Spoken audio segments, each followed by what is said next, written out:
Take me out, man. Just end my suffering. That's what you want to start the stream off with, is immediately yelling, "Take me out, man. End my suffering." Out, man. I am concerned. Just end my suffering. I'm concerned.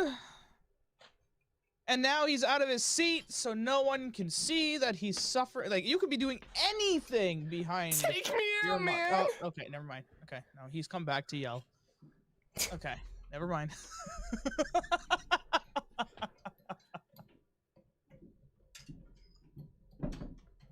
Why is it always guys like me who get left behind? I'm tired of it. Who says that? Is that This is my anime audition. Oh, your anime audition. I just can't take it anymore. Whoa. That's bright. Sheesh. That's really bright. Did you change the light bulb? Like, what happened? Hey, yo, what happened? Just for the record, your like my camera on this side over here, it's a super saturated. Like, you're glowing right now. Oh, I'm glowing. You're glowing like really bright. Like, not good glowing. Like, let me see where I'm at. Oh wow, this is not good at all. You look fine on the stream, but like, oh, you're just very glowy today. All right, let me see what I can do here. Screen link.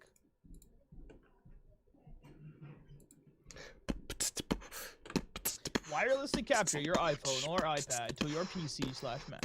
Okay. Wait, screen. What is screen? Isn't screen link that USB stick or is that camera? I'm confuzzled. Hold on. Oh, I'm gonna scan this QR code right here. Oh wait, no, this is a download for the App Store. Damn it! Mm-hmm. This isn't working. This QR code thing's not working. Wow. Oh, there we go. There we go. Okay, the Is that QR better? code worked. Do I look better? The QR code worked. Yeah, that looks much better compared to what it was before. Good. Well, that's good. I just need to be able to hear you. I can't hear you yet. Whoa, Twisted. He sounds good. He sounds fantastic. He sounds better than we me. need to do to be able to hear you. He sounds way better than me. That's a problem. I'm gonna have it's to. His millions and millions of dollars worth of tech he's put into his head, into his setup. Exactly. I'm gonna have to kill him. Excuse? I mean, you have to seduce him and then eventually get him to like put his setup on your will, on his will or something. Right. And then kill him. Maybe I'll just ask him. Talking to me now. Maybe that's actually the better. A bunch of watch lists. Maybe that's actually the better way, is to just ask him how he does it. You know? What's up, Game Warrior? That's interesting.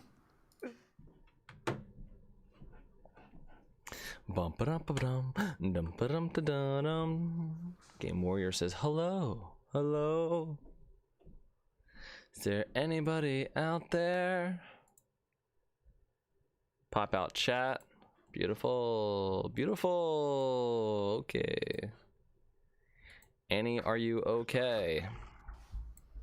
Are you okay? Are you okay, Annie? Yo, what up, Kylie? Why am I typing it when I know he can hear? Well, he can't hear me. I can hear him. That makes sense. Okay. He can't hear me. I can't hear him. Even though that's not the quote, but I get it. Nice. It's red versus blue. He It can't was. see me. He can't see them. I can't see them. That's because you're facing the rock. Oh. What's up, Shadow? It's just me, or does tracks look different? Oh, you like this t-shirt, bro? Huh? Look at the gains. Look at the gains. Oh, fuck you!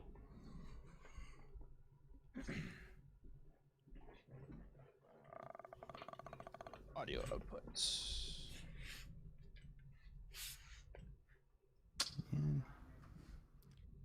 I'm sure you guys can hear me, but I cannot hear you. So I can hear you great. Sorry.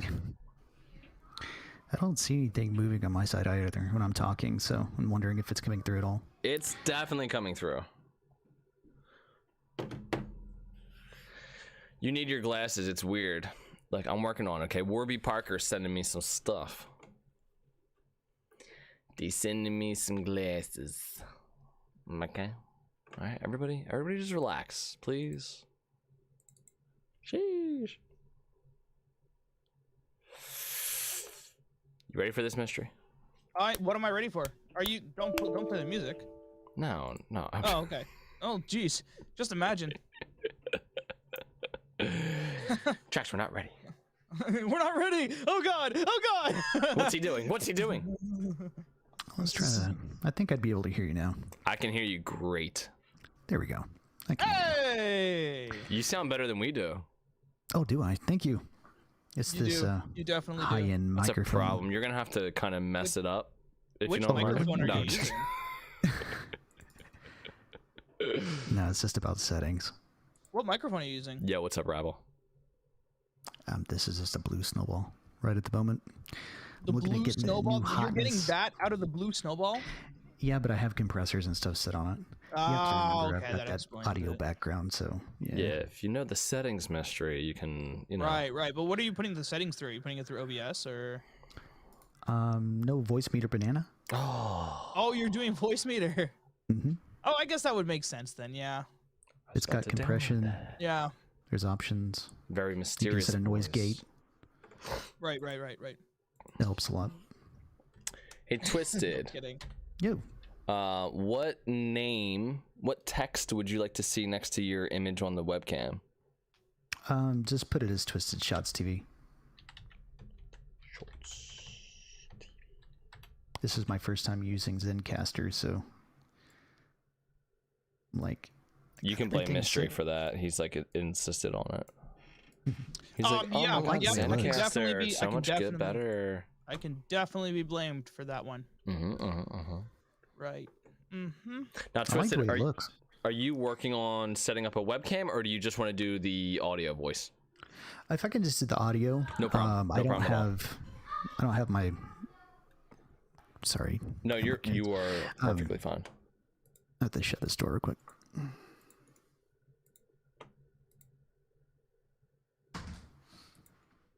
Whoops, that's the wrong thingy. Well, let me pull up this thingy.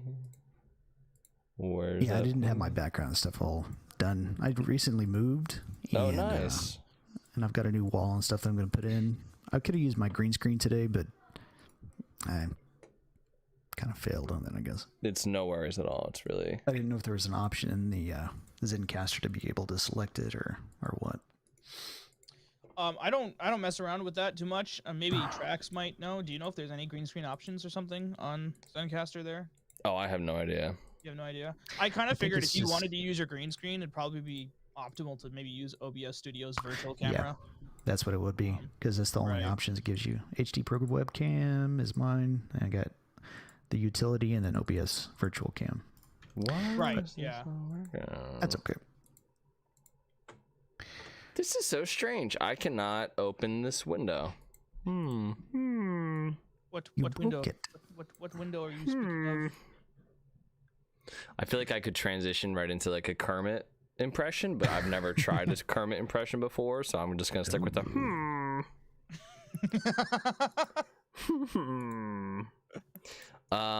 I am just failing. That's all. Kylie says, "Did you unlock the window first?" Oh my god, Kylie, knock it off, will you? Oh, is there an inside joke that both Twisted and I are completely missing? No, I'm just being mean, or Oh, that's how we're feeling. Okay. there it is. Great. One time I was trying to open a window and it was locked. That's fair. I mean, it's a fair assumption.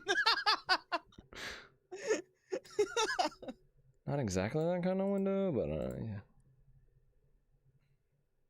This episode is sponsored by Zencaster. No, it's not. Not really. Twisted Shots, do you have a logo? I'm looking for you on Google. Yeah, you could do it on the Twitter icons fine. Any of those. I use it across the board on all my stuff. Shots Oh God! Don't show your search history to all of the internet. Don't do that, man. Don't do it. Oh, I didn't know that was popping up right now. Bad call. I did not know that was popping up right now. Oh man! What popped up there? Oh, Anything? that's what you search up? Oh God, that's gross! Is there anything scandalous? Toenail collection for sale? Oh yeah, I did look that up. You dirty bastard. I was just curious if that was something that. Who was I talking to about that? That was something here. Everyone relax. I'm sure. Everybody relax. Sure. Yeah. Toenail collection. Listen, buddy. I feel like a porn collection would be less. To go into incognito mode when we're searching up things for this podcast. Okay. I feel like a porn collection would be less suspicious than a toenail collection. Twisted shots. Belly button lint. Anonymous. What? Here he is. Belly button lint. You sick bastard. Where are you? Why can I not find you? Twisted Shots TV. There's only one. You know what it is? It keeps Are you spelling it correctly? It keeps correcting my spelling. Oh, that could be it. That could be it. Here he is. TWYE. Is this you? Oh, look at this. You're like another mysterious guy. Yes. What is happening here? Aha! Wait. Oh, is your profile pic the same one that you have online on Xbox? Yeah. Oh, okay. Yo, Trax, you gotta get on this train, buddy. It's like we're going like back into anonymity for I feel everyone. like Twisted Shots and I could be like some kind of dynamic duo here with both of our like, profile pics. Exactly, Black dude. and You white. guys should do a podcast together. Yes. Nobody'd want to watch. Here Just he to is. see those black faces on there. God, look at all the mysteries here. Ah, look at that. Yeah. Do you want me There to he put is. like Rick and Morty's face on you? Yeah. Just joking. Okay, there we go. As long as it's the pickle rig, I'd be okay with that. Pickle Put that right on my face. And then you have to you'd Well, probably I have guess to I don't need the introduce Windows us. capture if I have that image. Don't just let me make a mistake there. Sure. Thank you, Mystery. Thank you for letting me have my dignity there. You're welcome. Trax You're just welcome. exposing himself everywhere. At the theater, it's not the customer is always right. It's the guest can be wrong with dignity. So Oh, I like that. more than happy to give you your dignity. I appreciate it. Yes. You know what? After that whole thing, I do feel dignified. So I appreciate it. I do feel pretty good about that. Okay, are we all set here? Are we? Yeah. Where's my Twisted, monster? do you have any links or anything that you'd like to share? So then, like, Oh, thank you. Thank you. if you want, you can post it like on the Discord, and I'll just copy and paste it into the chat or something like. Or if you want to copy and paste it yourself into the chat. Go any Oh, links, sure. Mike. You're on Twitch, right? Is that a thing you do? I do. I haven't streamed in like a year now, so. So you I'm want serious. I moved, so whenever I moved, I broke everything down, and we've been trying to get the family all set back up in a new house. So. Oh, right. But yeah, it's going to be coming back online again. So. So I'll throw people towards your Twitch, Twitter, both. We'll do that. Yeah. Cool. Yeah, it'd be great. And It's the same way, same spelling. see, on all of them. that's how you got to do it. Yeah. It's the board. Okay. I put my drink down. I'll be right back. I don't know where it went.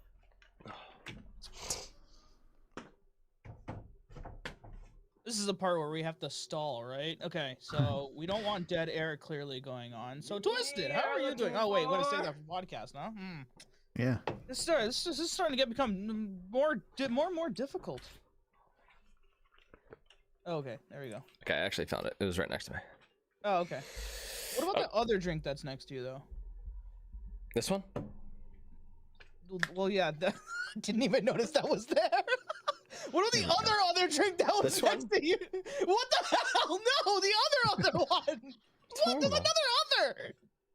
Another drink? What camera are you looking through? I don't Yeah, think you he's should got- see any other drinks Got, like, here. four different cameras. There's that. Reminds me of the previous episode I was listening in on you guys, and you were giving him a hard time about. Yeah, I can hear you. I can hear you. Can you hear me? There's no other drink here, dude. Yeah, sometimes it could cut out, or you know, sometimes Trax gets like super aggravated and might pull his mic out sometimes. What? You know? I never get aggravated. Yeah, you were pointing at the can, the monster can over there. That one's been sitting there for a little while. No, this is a brand new. The sponsor. Okay. We're just sponsored everywhere today, like Zencaster, Monster, whatever that jar of whatever was in there. This is whiskey. Is that whiskey? Yeah. Why does that look really thick and sludgy? I'm concerned. I'm concerned. Dude, relax. It's the bottom of my coffee, but it's mostly whiskey. Ah, okay. All right, that makes sense. Okay, good. Great. Is there anything else you want me to check out for you? For a background that nobody can see, by the way, just you? You good? Are we good here? You were looking for your drink. I was trying to help, okay? Yeah, and then I found all the drinks. Okay. Yeah, you found them all. So what, when you clean up your kitchen, do you just bring everything downstairs and just put it on your desk? I'm going to start the podcast. Coming down. Oh, man.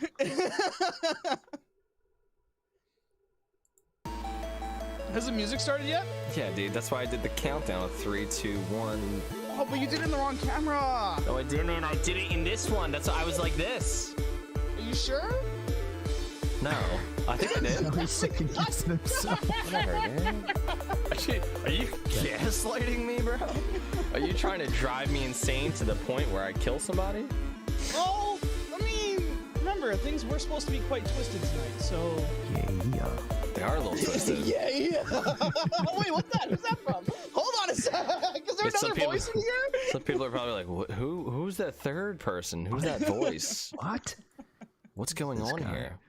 As part of the promise of this show of wanting to bring in some outside opinions, because, you know, Mystery, he knows so much and I know so little, and combined we know enough to do a show. We always want to get some other opinions, some other people, some other perspectives, you know, lots of sounds here. And the first person who we wanted to bring in is TwiztedshotzTV. So first off, TwiztedshotzTV, welcome to the show. I'm going to give him a golf clap. Hey. Wow. Thanks for Mystery, the intro, why do I man. feel like you're not clapping? Oh, I am. I am. It's just the noise gate. Thank you. Noise gate. Oh my god. Is that better? That was warm. Faster. I don't know. I don't know. Faster. You Yeah, want like faster? How Yes. fast do you want this to that's go? it. That's it.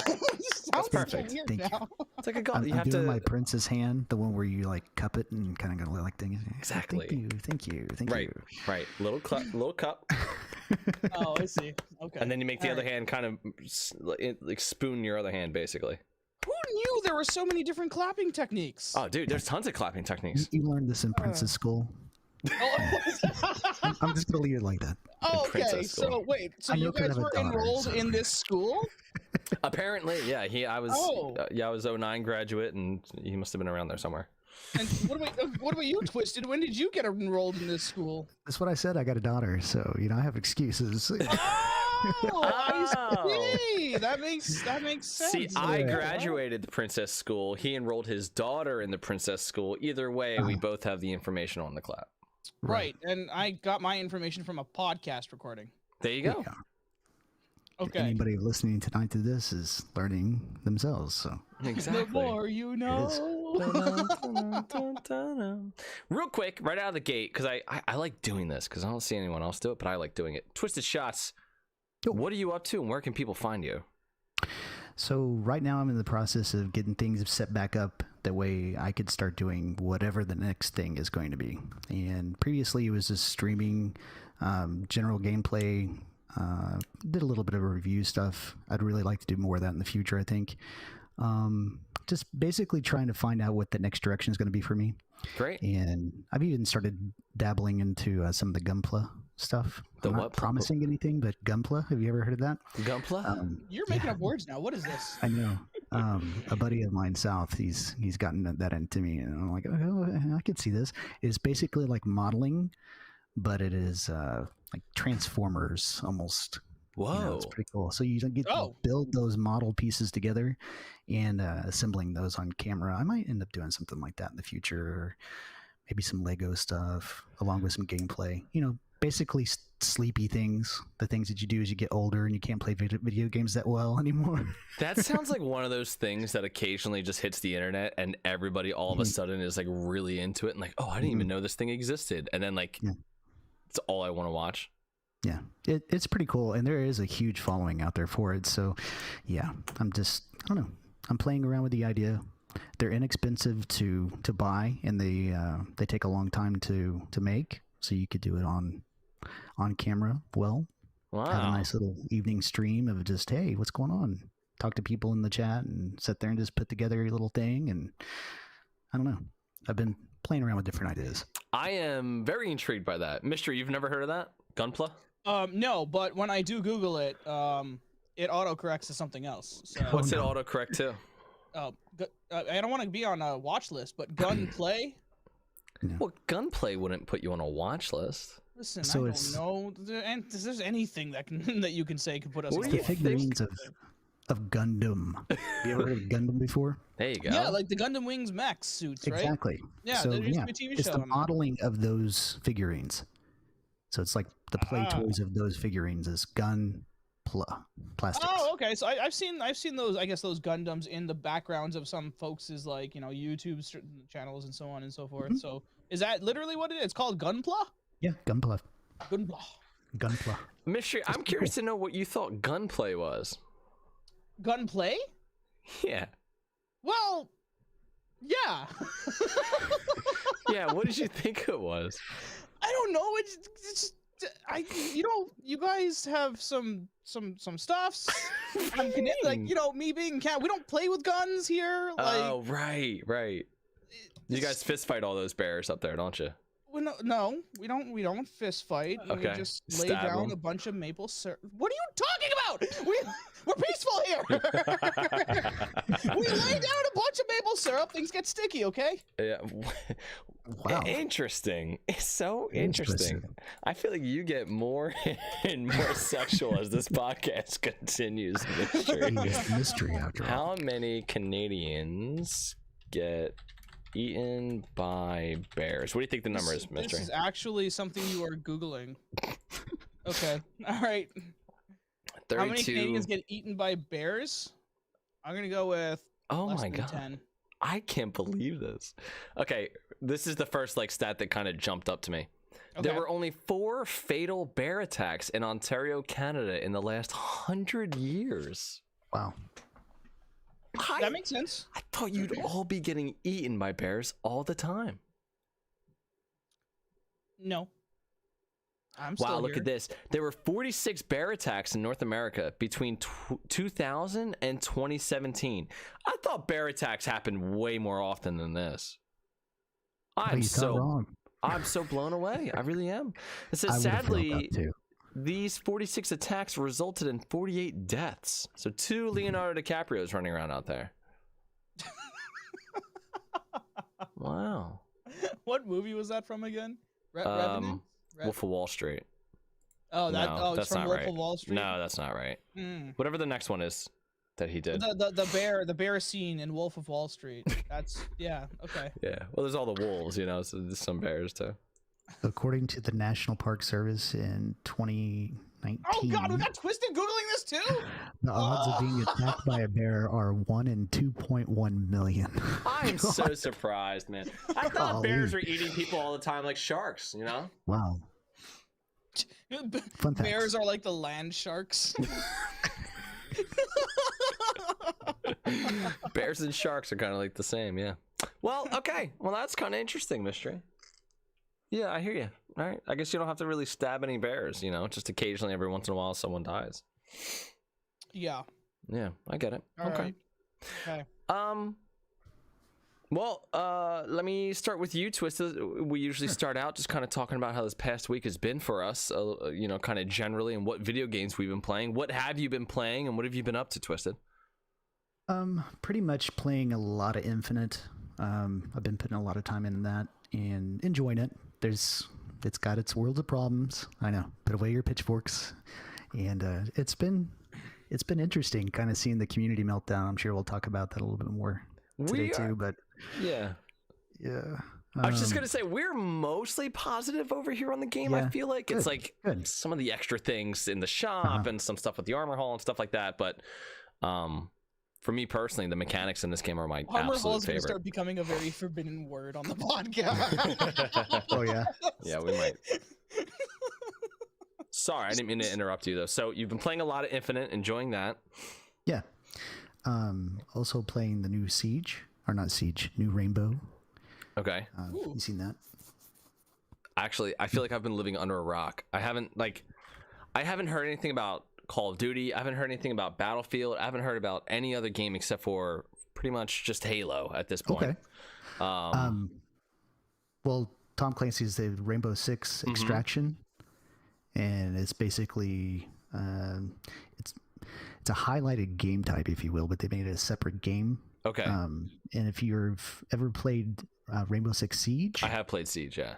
it is very similar to that. You have operators, but instead of playing PvP, it's PvE, and you're going against. I don't want to give it away, but it's like an alien horde. Oh, weird. weird. Put it that way. Interesting. So you're going into those environments like you would in Rainbow Six Siege. You have areas of lockdown that you have to go and extract things out of, and it's pretty cool. I like it. Right. Interesting gameplay though. It's a little slower than what I was anticipating. I don't know what I was really anticipating. Maybe just Siege, but I guess it's been that long since I've played Siege too. I've just been playing a lot of FPS, Infinite. Awesome. And it felt kind of slow whenever I first jumped in there. I was like, okay. So, wait, Halo Infinite felt kind of slow for you when you first jumped in? Oh. No, Rainbow Six Siege. Oh, Rainbow Six Siege. Right. Extraction. Okay. And I was just like, wow, people do this? I mean, the buddy I was playing with at the night, you go in as a pack of 3, so you can play with 3, party of 3. Okay. And I said to him, I was like, man, so people actually play at this speed? I didn't think people were still playing at that speed anymore, so it was kind of refreshing. Well, that's interesting. Something more relaxing to do. Yeah, I'm trying to think of. I remember playing Siege, and I know it felt. I mean, obviously, like when I played Siege, at the same time I was playing Halo 5, and in Halo 5, you can fly all over the world, you know. And so I definitely remember feeling the sprinting. Even everything felt like super kind of like heavy. So I'm just kind of like imagining that sort of difference. Yes. And you're saying it's even slower than like a Siege. Well, the heaviness that you're experiencing, that's what I was basically talking about. As you're walking around, you don't feel floaty and fast movements and all this. Your feet are kind of stuck to the ground, and jumping isn't really in it. It's more like, you know, vaulting over an edge of a window sill or something like that, you know? Right. Yeah, going from Halo where you can like kind of moon bounce everywhere to playing other games where it's like you can't jump at all. It's kind of like, why am I so limited? And it's like, no, it's just weird in Halo is really what's happening. Oh yeah.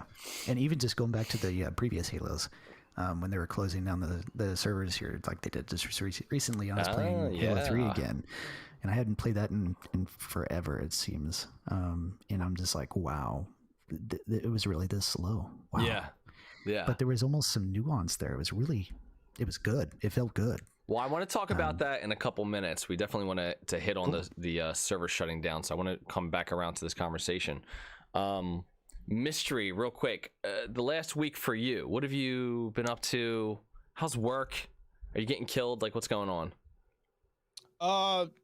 We are returning to work on the 31st. Oh, that's right. You've been out for a while. I've been out for a while. I'm sorry, this is a weird question of me to say. How has it been? Yeah, work's killing me. You know, we don't go back until the 31st because, you know, work's killing me right now. Yeah. No, beyond that, I've been playing through a little bit more of the Halo Infinite campaign. Okay. I've been playing some Halo with Twisted throughout the week. Nice. What else have I been doing? I've been playing a game on stream called Ghost Runner, which has been kind of fun to play. It's been absolutely interesting. Okay. It's like a first-person platformer where you play as this like cyber ninja kind of guy, and you're kind of literally just, you know, wall running and like vaulting over things and like. Is that a little bit like Mirror's Edge? A little bit, yeah, a little bit like that. Minus the fact that you don't have a sword in Mirror's Edge, whereas you have a sword in this game. So. And you get to you get to kick some ass. You get some really crazy moments where you really do feel like a badass. Well, there you go, dude. Other games I've been playing: Back for Blood with the Goof Troop. I just downloaded that upstairs. How is that game? I enjoy it. It's kind of like Left 4 Dead, except you have playing cards in there to kind of help you.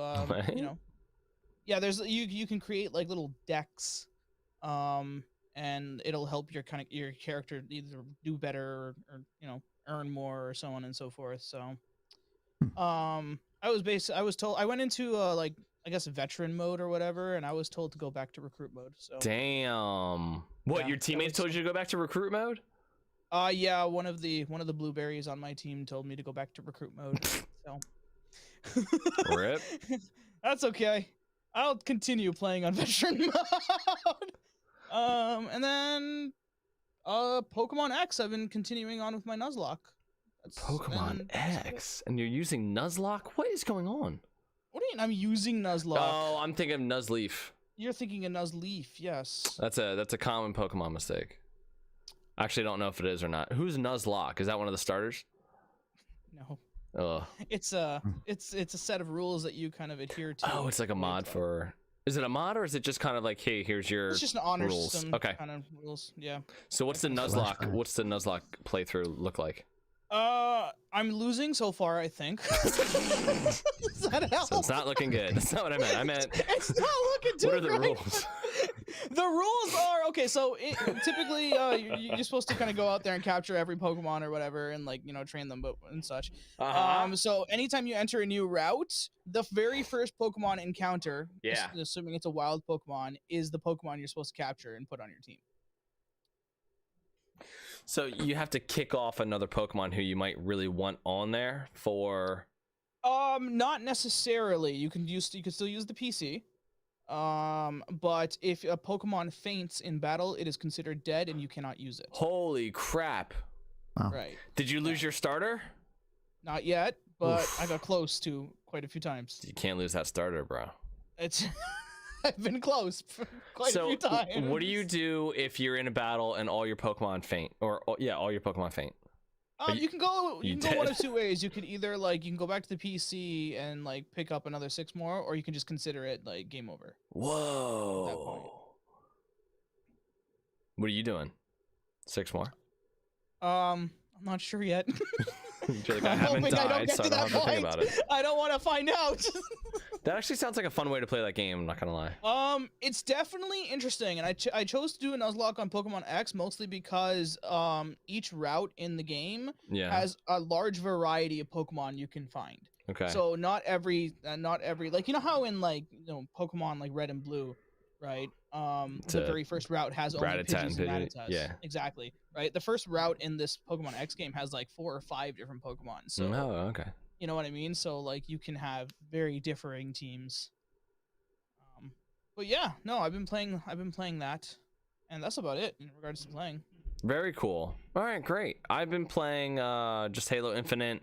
I am still going through the Cyber Showdown thing, and I almost have my Mohawk that I want. Yes. I haven't really gotten through the campaign too much more. A little bit. I've not been playing as much as I want to, but I really haven't had all that much going on for me, if I'm being honest. I've been home for a little bit now, and okay, I'll just say it. So I got COVID a couple weeks ago, and I'm supposed to have 10 days off from work, but they're working days.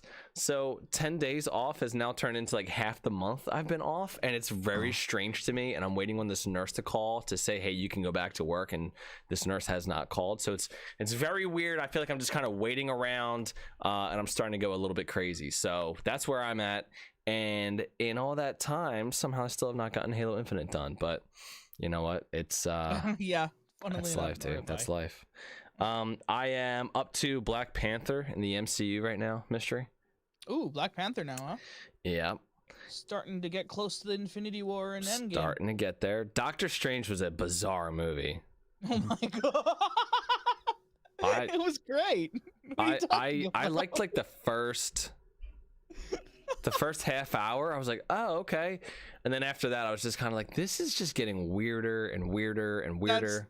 That's Doctor Strange for you, though. Yeah, I get In it. a nutshell. I get it. I also see how, like, okay, I'm aware of Thanos. I'm aware of all these aliens attacking and stuff like that. But I gotta be honest, when I first started watching these movies and I saw like Iron Man, it just didn't make any sense to me how you're gonna have aliens and stuff like that, or like dark realms or whatever. Now, after seeing Doctor Strange, I'm like, oh, I see. Like Guardians of the Galaxy and Doctor Strange, I feel like kind of blew up the universe so much. Right. And now it's like, okay, I get how they're gonna. I get it. Okay. Yeah, it's a slow thing that they kind of just developed over the 10 years or 11 years now. Yeah. However long. And I'm really excited because I'm close to being able to watch the latest Spider-Man movie, which is really the only reason why I'm watching any of these movies. I almost skipped a couple movies. I'm finding it really funny that you're having to go through all of this just to watch the new Spider-Man movie. Yeah. I'm kind of annoyed about it, if I'm being honest, because why are you forcing yourself to do that again? I really like Spider-Man. And I heard something about the new Spider-Man movie that I was really excited about. And I asked, like, the day that it came out, I asked somebody who I knew who was going to go see it. I was like, hey, did this thing happen? And he's like, yeah, bro, it happened. I'm like, oh my God, I have to watch it. Oh. So I then decided to watch all the superhero movies, or at least all the Marvel movies. And I don't know, close to it. Close to being able to watch the latest one. So getting there. Yeah, I'm getting there. But that's it for me. Oh, Ozarks. Do you guys watch Ozarks? No, not yet. That's on the list, though. New season is amazing. So yeah, that's what I've been doing. On the list. That's what I've been doing. Okay, great. All right. Well, why don't we go ahead and touch back on this one thing we were talking about for a minute there. The server's shutting down. Originally, we didn't really touch on it too much, but Twisted, I know that you had some thoughts and some things that you wanted to talk about with the server shutting down. You were one of the few people, I shouldn't say few, because I know that there was a lot of people, but you were one of the people playing as they were shutting down the servers for the Xbox 360. Can you kind of explain to people what was going on and why all of a sudden all these people were playing Halo 3 on Xbox 360? Well, I mean, it's obviously been available for everybody to play. Even if you didn't have an Xbox 360, you could get on and play previous renditions of Halo through the Master Chief Collection. And Microsoft's done a good job of trying to get back and get everything going. We know the debacle. If you've not experienced that in gaming history, it was, we'll just look at that. So it was the Master Chief Collection, and we're not going to go there anymore ever again with any game. I wouldn't want that on anybody's franchise, anybody as a fan, anybody as a developer. It was a bad dark time. But you could still play those other games back on the Master Chief Collection. Well, for those people that haven't been nice enough to get to the MCC or get onto PC or move past playing on an Xbox in general, they're probably playing Halo 3 on that older system. And the 360, it's had its time. It was finally time. It was sad. And dude, I got the box out. I hooked it up. Figured out that the main TV, I was going to have to get some adapters to even make it work. Really? It's the RCA connections, and I'm like, oh wow, okay. Oh right, yeah. So I had to get that figured out. Once I did, though, it's amazing how a game that age, and even the console for that matter, it held up. It looks so good, and man, the UI looked great. I mean, I can go on for an hour and a half and talk like this. So. What was it like with because I think I might have booted up Halo 3 on the Xbox 360 once since Master Chief Collection came out, and I don't remember why I did it, but I remember feeling like the frames per second was a little bit jarring for me because I was used to Halo 5 with the 60 frames per second. How long did it take to kind of like deprogram your eyes almost to be okay with the 24 or 27 frames per second, whatever it was? Yeah, didn't happen. Oh, really? It didn't happen. No, surprisingly, it doesn't take that long to reactivate. I don't know. For me, I can't acclimate. It's one of those things where you could say it's like riding a bicycle, you'll never forget. No. It's once you've tried that fine wine or had that really amazing beer, you'll never go back to the other one. Or, the steak from, Red Lobster was amazing. And then you're like, I went on past that. I've gotten the 5-star steak now. And that's the one. I can't go back. Yeah. Yeah, you can't go back. So yeah, I played it for maybe like an hour. Okay. And just had some fun. Got a little bit of tea bags in here or there, There some you go. trash talk after the match. But then I let my kids play. And the best part about that is got my daughter and my son on playing, and they got to play some custom maps that I had made back whenever I was like, cool. That's so cool. yeah. And I'm like, I had no clue whenever I was making these maps that I didn't even think about having kids at that point. Right, your kids would be playing on them. Right. So here I am, and I'm just like, dude, full circle right now. Flush of emotions because it's the Xbox 360 and it's a game that I've 100%ed. I haven't 100%ed a lot of games, but absolutely did Halo 3 and loved it. Wow. And to see them get to sit there and enjoy that, I think I got more enjoyment out of that than even booting up the box and getting to say farewell to the servers and everything. So yeah, what an experience. Right? oh, yeah. Full circle, man. As a gamer, especially as a dad, oh yeah, I was proud dad moment. And of course, the map was the best. They had fun on it. They wanted to play. There was nail biting and lip biting and fist throwing, and yeah, it was fun. So, let me ask you a question real quick. Have you bothered to try to learn the Halo 5 Forge? mm-hmm. Like, you have?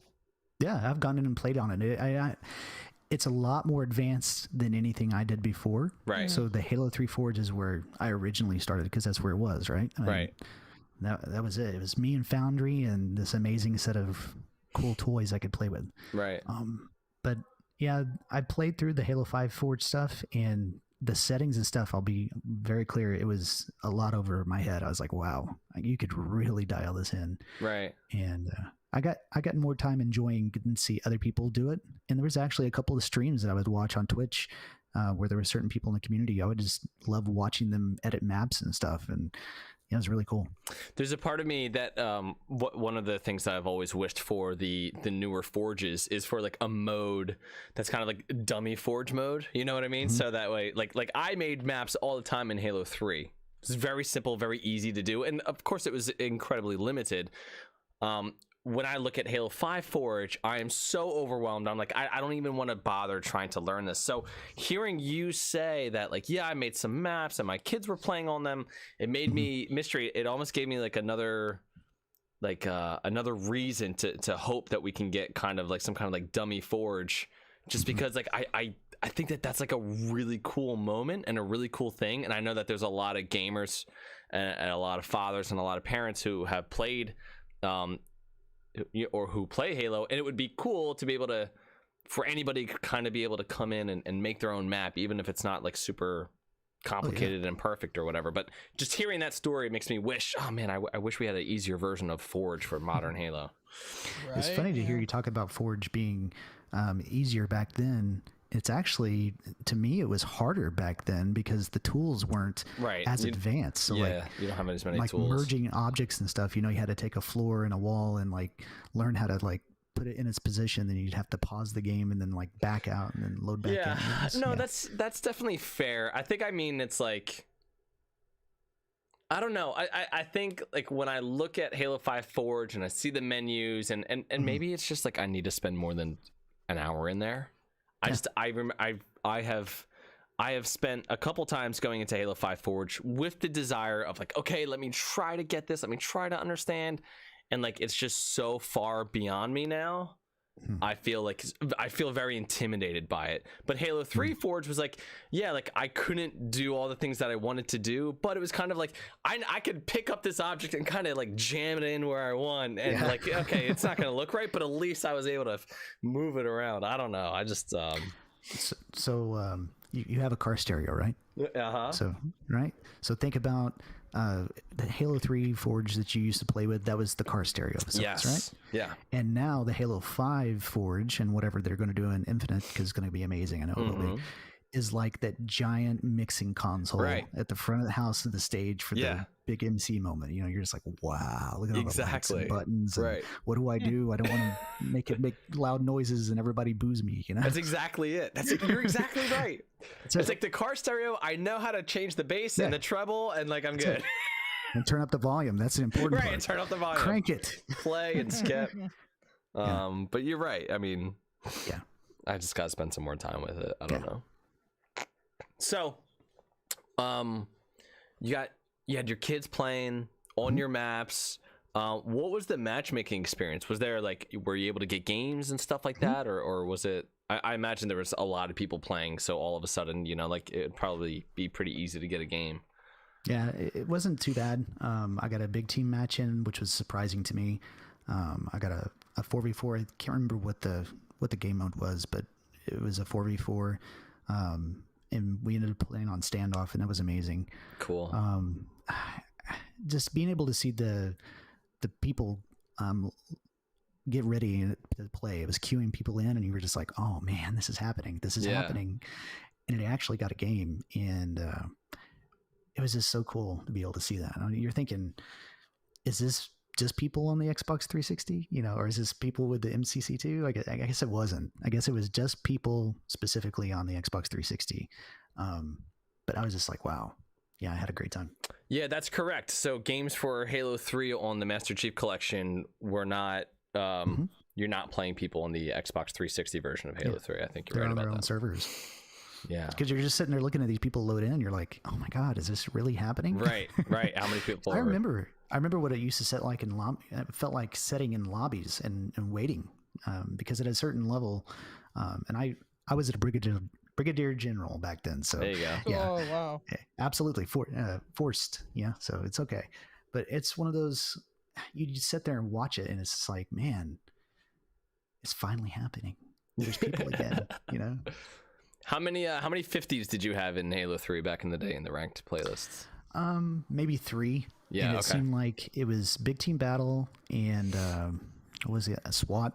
Of course, a very average playlist. So I wasn't the pro gamer that I would like to have in my mind. Yeah, I had Oh, go ahead. Sorry. I was just gonna say, as you're growing up, you're thinking like, I'm the best. Yeah, you're not even close, bro. You don't even know. I remember playing. Okay, so I had a group of friends who I played with in high school, and we all played Halo 2. I mean, just tons and tons of hours of Halo 2. And did you play Halo 2? Were you? Oh yeah. Okay. Oh yeah. So you know how I'm OG from CE. Yeah. You know how in Halo 2, if you were rank 40. It was like, oh my god, this guy's a 40. That's insane. Heck yeah. All right, so in Halo, he's horny. He's got his little horns. You're like, oh my god. Yeah, exactly. I think the highest rank I ever got in Halo 2 was either 35 or 36, and I remember being proud of that. I remember being oh yeah, dude, what a great rank. But I remember maybe like a week in Halo 3, my friend got a 50, and I'm like, what is going on? Yeah. Like, 50's within reach in this game. And I remember battling it out in Team Slayer, and I think I had a 50 in Team Slayer. I don't think I ever got a 50 in any other playlist, but I had it in Team Slayer. How do you feel about those numbered ranks, the 1 through 50, starting everybody out at the bottom, everybody kind of claws their way as high as they can get, versus what we have now where, 10 games and then you're kind of put into a certain tier, let's say, and then at the very top you sort of have this, in Halo 5 you had a top 200 with the champion rank, and then I think in Halo Infinite it's just Onyx, and then it's just numbers. For now. I'm crossing my fingers. God. Oh, are you hoping that there's a champion thing? Oh yeah. Oh really? See, I hate that. I absolutely hate it. No, but it should rotate. It should rotate. I like those seasonal things. Whether it's 6 months or a month or whatever, I think it should be there. But go ahead. You're going to ask your question. I was just about to ask what you preferred. If you prefer sort of the older ranking system that we had in Halo 2, Halo 3, versus the I'll say the Halo 5 and Halo Infinite one. What's your preference? What do you think, which one do you think is better, and kind of why do you think it overall is like the better method of ranking? So if we take the rose colored glasses off for just a second. I don't know if I can, but I'm going to try. I know. And nostalgia and all that aside, because I've played every single Halo from Square, right? I cannot tell you how imperative it is as a player to have a feeling of continuality as you play, whether it's up or down. And they absolutely need to have that. They have to have that. And if they don't, they have to have what? I'm sorry.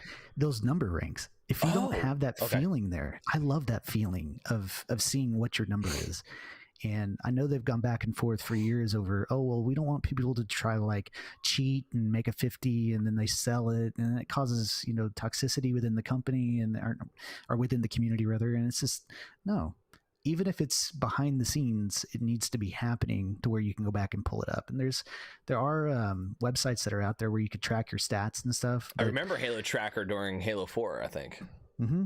And to me, even if you're going to do it just on their website, right? Just go to halowaypoint.com and have it on there. That'd be fine with me. But some way as a player that I have a way of being able to track where I'm at, whether I'm up or down for the week, or something more than kills, the deaths, or headshots, or what my damage percentage is. I mean, those things are important too, but I like to know where I am stacking in between games. Interesting. And I do miss that a lot. I miss that a lot. And especially the Halo 2 ranks in particular were so cool. Oh, they were so cool. They were cool. I remember the first time I saw some of the emblems that came in and you're just like, inherit, what is that? Oh, yeah. Oh my God, this guy is going to destroy us. This guy's a comet. What the hell is that? This? I couldn't even tell you what it was. It was in Big Team. And the dude just rocked our world. And it wasn't cheating. You know what I'm saying? Like, right. You knew he's rocking your world. It's interesting that you say that because I thought that maybe you would have a different opinion there, actually. What do you think? So one of the reasons why I hated the champion rank was because I liked the idea that there was this kind of reachable final rank that you could get to. And I remember in Halo 3 with rank 50, I don't think that you could be average or bad and get a 50. Mm-hmm. But if you were above average and you could get a couple of other guys together who were above average, like you probably, with some teamwork and with some effort and some, determination and some grit, I feel like you could probably pull off getting a 50 back in the Halo 3 days. And when I look at Halo 5 and I see this like top 200 only get the highest rank, it's like, well, why am I even bothering chasing after ranks when there's no way I'm going to get in the top 200? And even if I do, there's still the number next to it. So like the idea of getting the highest rank, I have to be champion 1 and just, I already know I got no shot at that no matter what the playlist is. I've always kind of thought that way about, wanting kind of like just like Onyx and then just leave it at Onyx, or maybe Onyx 6 and then you just don't see anything above that. That's always been something that I've kind of like sort of hoped for and sort of wished for. I hated the champion thing, but I do also understand that, when you are, if you have a couple 50s under your belt or, you're all the way up there, it's like, well, I kind of want to know where I stack around some of these other guys who are next to me. So I do get it. I don't know. I've always felt that way about the champion ranks. Now, you made it sound like for now they don't have them in there. Have you heard something about them putting them in eventually? No. Okay. No, and I'm just absolutely praying that at some point there's got to be more, And with this being Infinite, they're saying a 10-year model here. I mean, I'm a Destiny player too. Okay. So, whenever they said 10 years on Destiny, I'm like, whatever, dude. There's a 10-year game. What is this? And here we are. I was like, wow. Fast forward, and here we are. So Infinite can absolutely be there for 10 years. Now, they're going to have to do all kinds of stuff to keep the community going. Right. I know they're going to be able to bring things on, but I'd like to be able to see what we're talking about here actually happening, because it gives you something else to shoot for. So even like what we were talking about with the Onyx ranking. Yeah. I'm with you. I know how it feels. It's like, because I'm never going to be able to, right? I'm not getting champ 1. There's no way. Right. There's no way. And especially as I get older. You know what I'm saying? Like, right. I don't think many people realize, and I'm not trying to divulge my age by any means. I don't want to switch this conversation to that by any means. But I'm just saying, like, I'm not going to be able to achieve that in in my current status. There's no way. Right. I'm not going to be able to. But for those people that are at that caliber of play, imagine being a 50 in Halo 2, right? Yeah. And then you had no future. It was just, you're a 50. Right. I would like to know what kind of a 50 I am. And that's the reason why it's there. And it makes sense. Yeah, I get that. I remember Josh Menke on Twitter saying that. Oh, Menke. Miss him. I think it was Diamond 5, which was equivalent to the value of a 50 in Halo 3, I think. So I remember thinking to myself, like, okay, well, Diamond 5 and above, like, that's what I'm going to shoot for all the playlists, because that's like the same thing as a 50. For me, just thinking about it that way worked better for me, because you're right, there's a huge difference between a Diamond 5 and a Champion 12 in, you know, ranked Halo 5, right? So you know, just in that same kind of way, how you realize like there's such a big difference in Halo 3, both of those players have the number 50 next to their name, so like there's a many people who had hit that highest rank, but then there was still a lot more of a diversity of skill once you hit that rank. So I get the need for more ranks, and I guess that this is how they're going to do it. Yeah. I just want it to be rich and feel like there's something to fulfill each time that you get on the play, whether it be their playlist of stuff. So like right now we're cyber showdowning it, you know? Yeah. And that feels great. But whenever we get done with that, you see, I've been getting mine done pretty soon. Right. And even as a working father, if I can get on and play 2 or 3 hours out of a day, I'm going to absolutely finish that progression on a Friday. So then what do I do for Saturday, Sunday, Monday? I don't play Halo. I have other games I can play, you know. Right. So they're going to have to do something to keep me on and playing, and especially in those playlists, I need to have a reason. And that was the best thing about Halo 3. It was the first time that they took that number ranking and they put it into the playlist. So you could be a 50 in big team battle, right? You know, and that felt good, because whenever the playlist was hard, you probably weren't a very good rank, you know, but if you were, wow, maybe you're a good team player. Well, your skills are highlighted in those playlists, and it would actually show for it. Yeah, I don't know. I just felt more rewarded as a player, even though I didn't have, you know, armor permutations and different colors of skin and all this kind of stuff I could put on my armor. Right. Back then, you could just select whatever you wanted to, you know. But it felt good to know that you had a certain ranking because of the amount of time that you spent in that particular playlist or how good you played.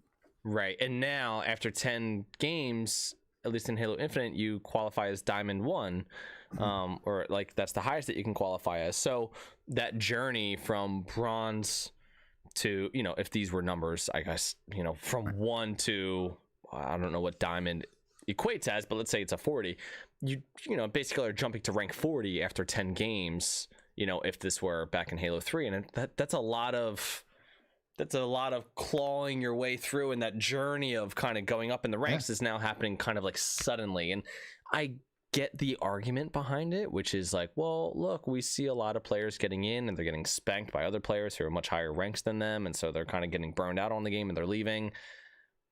I understand that argument, but at the same time, it's like, well, why was it so rich with Halo 3? Why did so many people play it? Why were so many people, you know, why did that, you know, hold everybody, unlike what you see in Halo 4 and Halo 5? I mean, there's so many different arguments about it, but yeah, it's just the drive to get on and to achieve. And for those people that wanted to do it, they could. But for the rest, if they didn't want to, it didn't matter to them. You know? Right. Yeah, that's fair.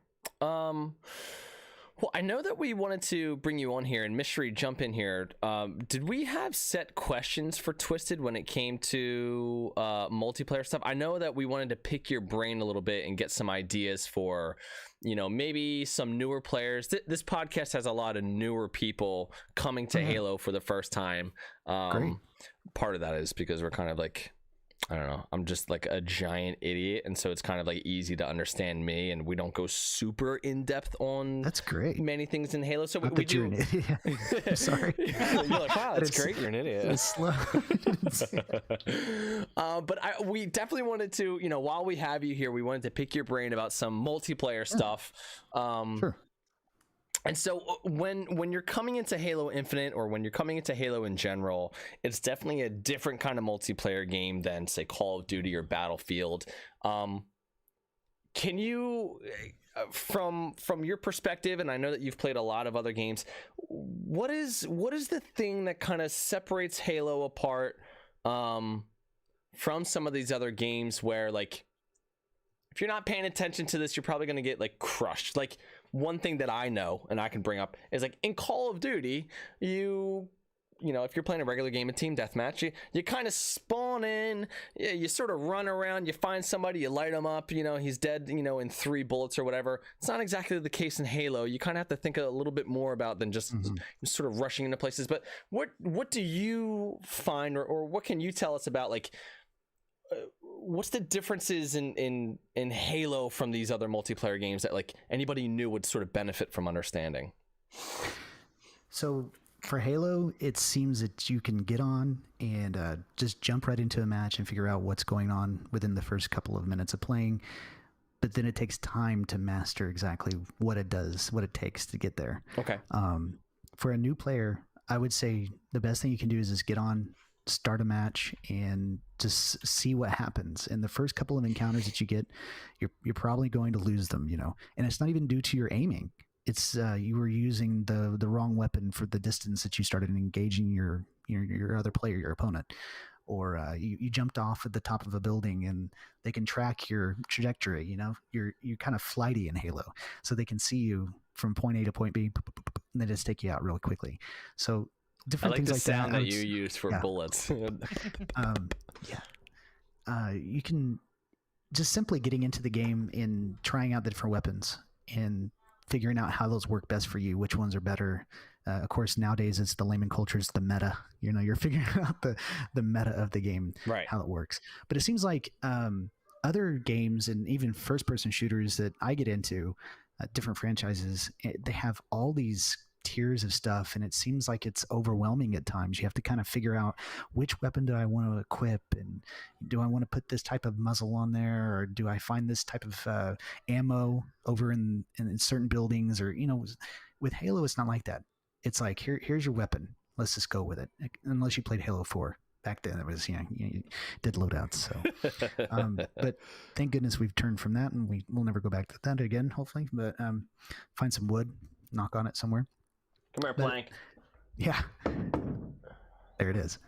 But it's pretty easy to get a hold of a weapon and understand what you need to do with it, you know? Okay. And that's the part that I enjoy the most about it.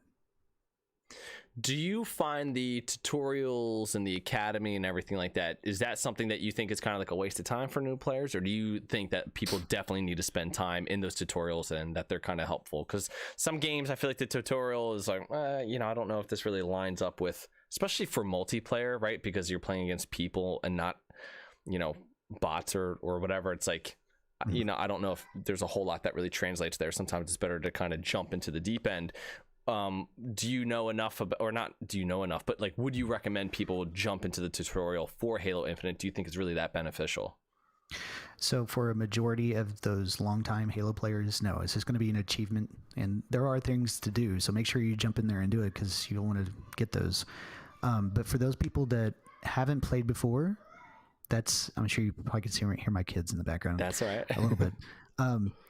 Those are the ones that need to have that. They absolutely need to have that chance to be able to get their hands on the game and play it a little bit and see what it's like. Okay. And my son specifically, he really, really enjoyed just running around and seeing how the bots interacted, and whenever he got the weapons in his hands, he's like, oh, okay. Because you have to think about it from his standpoint. He would just spawn in a regular match, right, and just get annihilated. So the whole game to him is just about spawning and dying, spawning and dying, spawning and dying. And doing it this way, they actually get a chance to run around at their pace, grab some weapons at their pace, and so on.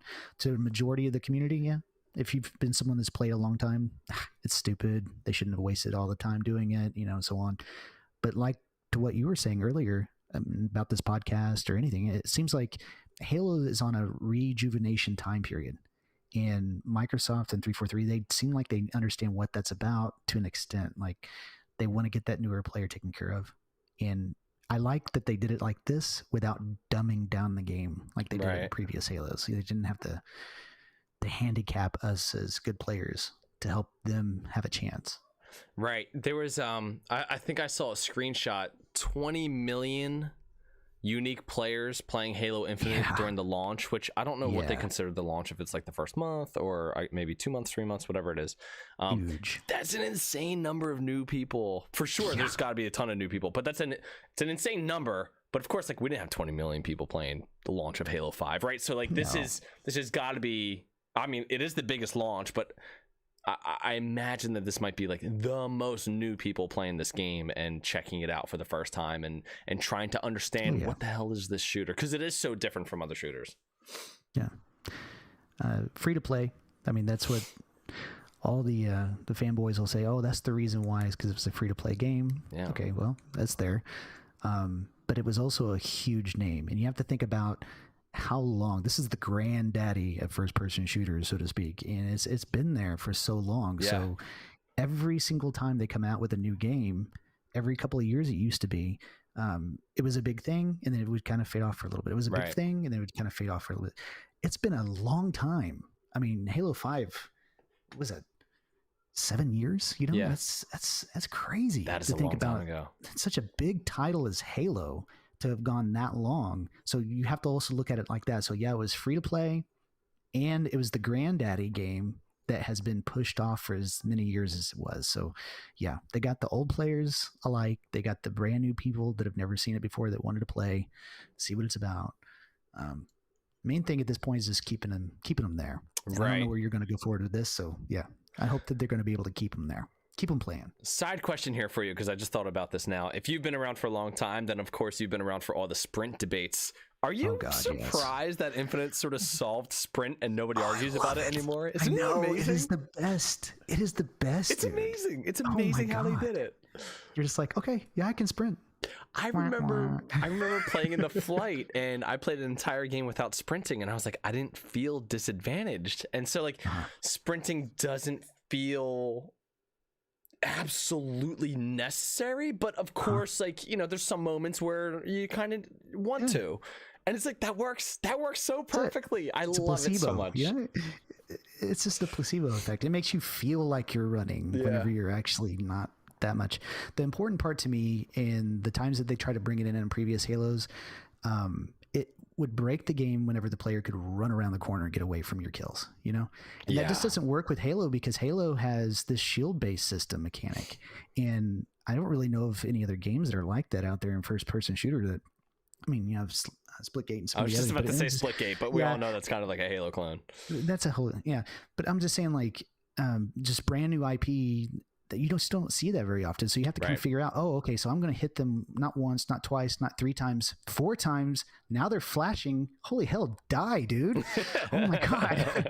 You know, and then nowadays, Halo, if you miss your headshot, you might be, pop, pop, pop, pop, and it's like, they're still not dying. Yeah. So it's because your shot sucks, So trust me, I'm getting past that point to realize my shot is getting worse as I get older. So coming to that realization, it's okay, it's all right. But yeah, it's one of those things that as you get in your nerves, like, yeah, we can do this. It'll be a good game. Wow. Oh man, my question just threw me off of whatever I was about to ask before. I'm so irritated with myself. God damn it.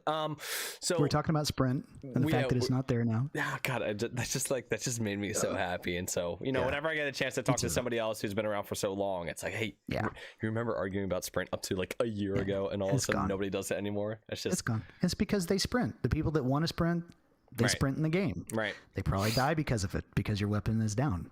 So don't say nothing. I'm totally don't let them know. I'm okay. So tell them. I don't need to tell anybody. I don't need to tell them. Have you seen the videos of like when they compare like rushing like a power weapon of like sprinting versus not sprinting, and how it's like virtually identical, and it's like not that much of a difference? You need to redact that statement to make sure nobody else don't tell anyone. Redact that right now. Don't tell anybody else. Adding a note in the show notes so then he can erase it. 1 hour, 8 minutes in. Got it. When it comes to starting out for new players, you start out with unless you're doing ranked, you start out with a pistol and an assault rifle in every game. What do you think a new player should be doing? Should they be trying to get better with the pistols? Should they sort of like lean on the AR a bit more and kind of like focus on other weapons? Like, what do you think is sort of like, if you're talking to a brand new player and they're like, yeah, I've been playing for a while and I'm not really thinking about weapons, I'm just kind of going in with whatever. What's sort of like the next step that people should be taking to kind of up their game to the next level? And maybe it has nothing to do with shooting. It could have something to do with... That's what I was going to say. Yeah, go ahead. That's the next point, really. Because that's the first thing you think. This is a first-person shooter. I'm going to jump in. I'm nervous. I don't know how to do this. I got to figure out what this gun does. I got to kill these guys on the screen. And meanwhile, you just run out, you jump over the edge, you get killed. And the best thing that you can do as a new player right now is to learn that whenever you spawn in, you need to look around and see where your teammates are first. And then if they're close to you, you need to go to them. Don't go to wherever the new power weapon is that's spawning on the map that says, hey, rockets are coming up in 20 seconds. No, don't go that way. Because I guarantee you that other team probably already has one or two people there. You need to go over to your other people that are on your team because they're your first line of defense. You're there to help them. They're there to help you. And without those teammates being there, you get destroyed very quickly. And that doesn't matter whether it's a ranked match or just, absolute randoms. You don't even have to be talking with mics. And I know I want that, but just simply spawning in, looking on the screen, they show you where your teammates are. You want to go that direction first and foremost. Next thing you want to do, stay with them, stay around them. You might not want to hold hands. This game is a little distracting in that sense that there's no collision right now. And I know you guys have talked about that a little bit before in the podcast, but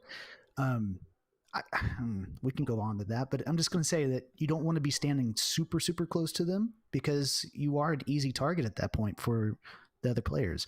But you do want to be close enough that you could interact with one another. And more importantly, if you start getting shot, you can take defense back behind some cover back behind a wall that doesn't exist in this game right now because of the desync.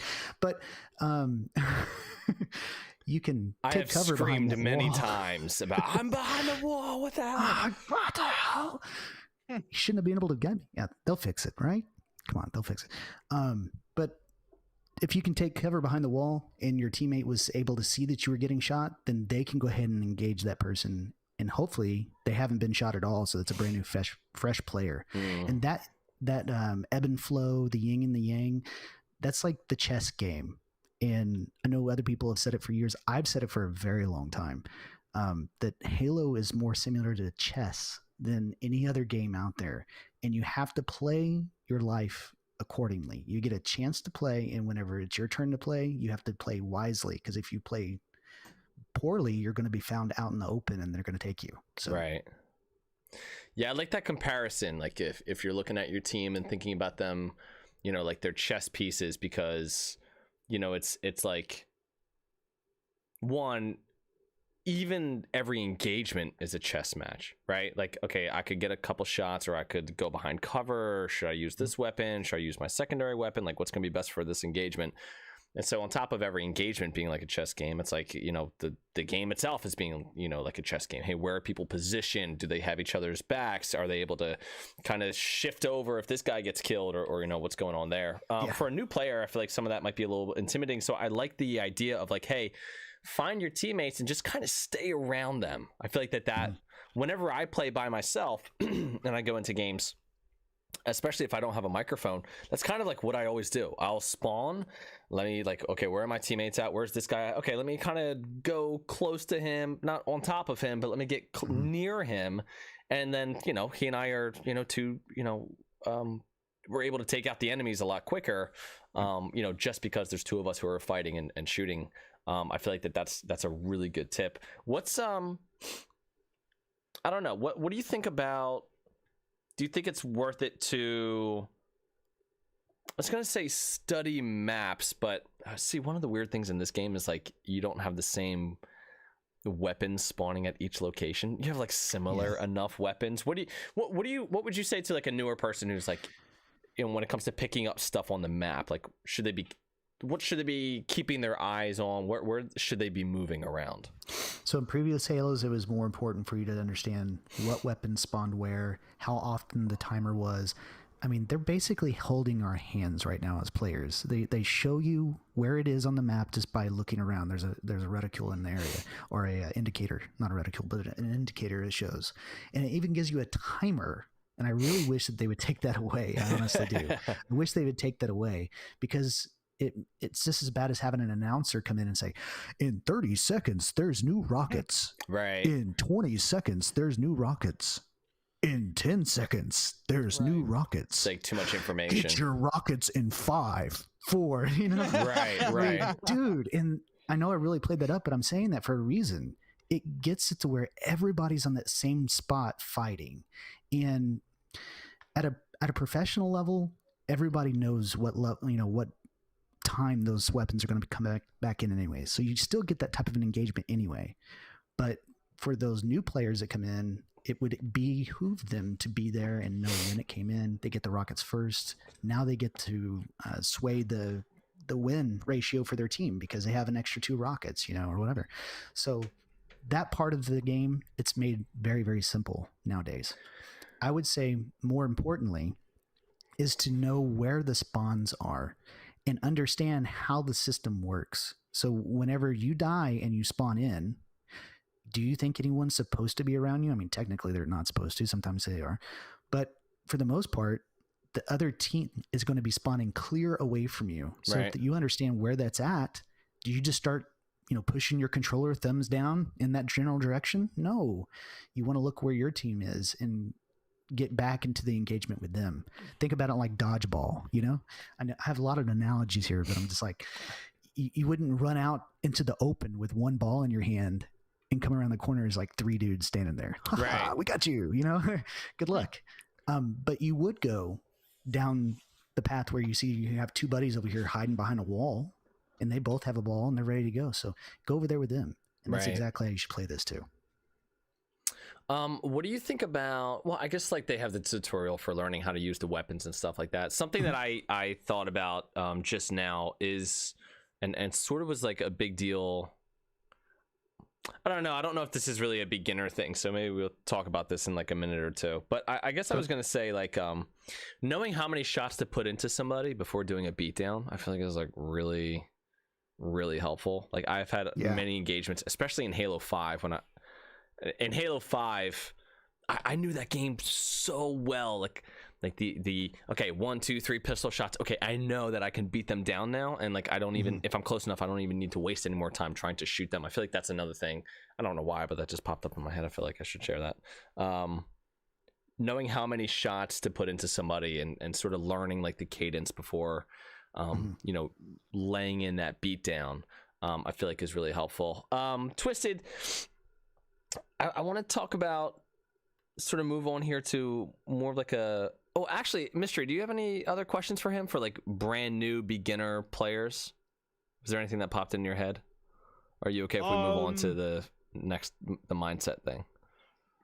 If anything, I was gonna ask anything in regards to like the sliding mechanic and how that changes, especially between Halo 5 and Halo Infinite. It feels like you slide a little farther, you slide a little faster even sometimes. And is that something really important for somebody that's new into Halo to learn how to do and how to use effectively? Well, that's a good question. Yeah, it is. Right now, I'm going to say it's not, because most people still haven't figured out that they are sliding, besides just, sliding over to this or sliding over to that. They're not like some of the people in the community right now they're learning the pro level of the sliding technique. Earlier, I found out how to get Chinese takeout in one of the maps, and you'll laugh if you're listening to this and you're like, what are you talking about? And it's because to watch the person in the community traverse the map the way that they are, it's crazy the type of movement mechanic that this game offers. But to try to say that to a new player right now could be overwhelming. I think it's another layer. Yeah, it's just another layer of stress that I'm not doing something right. I could be doing something better. I think that those things are going to come just through playing the game and experiencing it. So once you get the spawns down, once you get the weapons and you start figuring out how things are timed or where people are dying, that kind of stuff, then you'll start to learn how to move faster on the map. Okay, so whenever I spawn in, people are going to be in this general area. If I head here, I'm going to throw a grenade, and then that's going to hit them, you know? And you can start seeing this match after match after match. You can start seeing how that plays out. But then all of a sudden, the guy's not there anymore. He's like, clear over here. How did he get that far, you know? And now we can figure out that slide mechanic, the slide jump and all this stuff. It's, you know, it was crazy. Halo 5 was the same way for me. I enjoyed it. Probably the first 6 months, 12 months out of it, I absolutely loved it. And then you guys got so good at the game, doing all these different things, and you're just like, oh my God, I suck at this game. So yeah. So I hope that doesn't happen with this game. I hope that's what separates the really good players that want to go to that extent. But you don't have to have that in order to win at this point. Right. Yeah, it sounds like it's more of accuracy over speed, right? You want to be more accurate versus you want to get around quickly. Exactly. Right? And you might win. Yeah, you might win a back smack on somebody that didn't realize you could get top mid from down there, you know, or that you were up in the corner or something that you're not normally supposed to be able to reach, but because you slid and you jumped off this curb, you're able to get there. But you're going to learn that kind of stuff the more that you get into the game, the more that you play it and have a fun time. And then most importantly, the more you lose. The more you lose against people like that do those types of things. That's how I always learned before. Do you guys remember super jumps and all this back in Halo 2? Halo 2 yeah. So I remember the first time that ever happened, I'm like, that guy's hacking. He's hacking, dude. How do you get that he's hacking? And then that was during a time period where we could do Forge mode. We can go back and look at the theater setting on it. Right. I'm like, how did he get, oh my God. His character just went boing up in the air straight. So yeah, it was a glitch in the game, but you figured out what we needed to do to get there. And that was way before social media time. You know, you didn't just open up YouTube and figure out super jumping on Relic. How to do it? Yeah, it was have like 10 different videos telling you how to do it. Yeah. So things have changed a lot like that, but I just still see that as being something that you can do down the road as you get better at the game. Okay. But don't get stressed out about it. It's not going to dominate you because you don't know how to do that yet.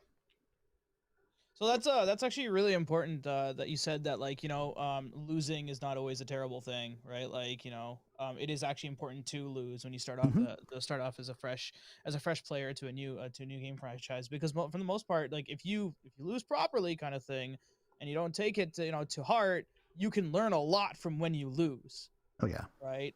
Me losing, I could lose 10 games in a row and it's never really bothered me. But if I can take away something from out of those 10 games, I mean, that's a win to me, you know? So yeah, I thought that was like really important that you brought that up. Yeah. I've always been the person where I'm like, you SOB, how did he get, you know, and I figure out how that guy get there. Hey, what did he do? And never before has it been as easy as it is in a game to be able to go back and either look at the footage from before or just figure out what they're doing because of getting on social media or, you know, looking up a YouTube video or something. I mean, you can pretty much figure it out nowadays. So yeah, get better at the game, get beat a few times, get good, kids. Frustrated. Yeah. Get good. If I get spanked in a game and I'm feeling like, oh dude, I'm just getting wrecked here. How do you learn from that? Do you go back into theater mode and rewatch it? Like what's a good thing to do if you feel like you're getting like crushed over and over? Like how do you learn from your losses? Sometimes when I lose a game, all I want to do is throw my controller through my monitor. So I'm not exactly sure, like, okay, well, how do I take that and kind of learn from it? Sometimes there's moments where I do something impulsive and then I think to myself like, oh, you know what? Okay, let me try to not be impulsive. So maybe next time I'm in that situation, I go like, hey, you know what? Last time I did this and I got myself killed. Oh, okay, I'm going to do it anyway. And then I get killed. But then the third time, I'm like, okay, well, I died 2 times doing the same exact thing before, so I'm not going to go for that. How do people learn from that? How do they learn from some of these games when they're getting crushed or learn from their mistakes? What's, you know, because sometimes you play a game and the game's over and before you know it, you're into another game. So like, how would you tell somebody, hey, here's how you can kind of learn from what's happening? So to everybody that's having that type of thing happen right now, you're very blessed, because back in previous Halos, see, I keep doing this, but back in previous Halos, you could get smeared, dude. You get smeared in the post-game lobby. You had to listen to the other team. They're like, oh, you suck. Oh, well, you're horrible. You know, all this. And talking about rage quit. I mean, you would quit the match just because you didn't want to have to listen to people, you know? Proximity chat. I miss it so much. But I say that to say this. The proximity chat also made it to where you could understand a little bit more. Were they being toxic or they were just better, you know? And sometimes you'd listen to people in the game and they'd just be destroying you. And they're not even teabagging you or anything, you know? They're just destroying you. And you don't hear them saying anything. And you're just like, wow, you know, this is something I want to go back and see what's going on with it. Right. And at that point, you can decide on where you're at with it. But yeah, I would say for most people, if the first time that you're getting just destroyed, you probably want to wait up just a little bit. Don't press forward so much. God, just relax a little bit. Because the immediate thing to do is, I'm dying. I got to go. You know, every time you respawn, you just I got to go kill somebody to make up for that death. Yeah. And it's what's referred to as feeding. You're just feeding the monster. So don't be that player. I'm guilty of that a lot, especially depending on the people that I'm playing with. Some of my guys, I feel more inclined to do better in, you know, and whenever I'm not, that pressure is there, and it's like, and then I'm losing myself in engagements because of that. So you just need to back up a little bit, not care so much about that KD ratio.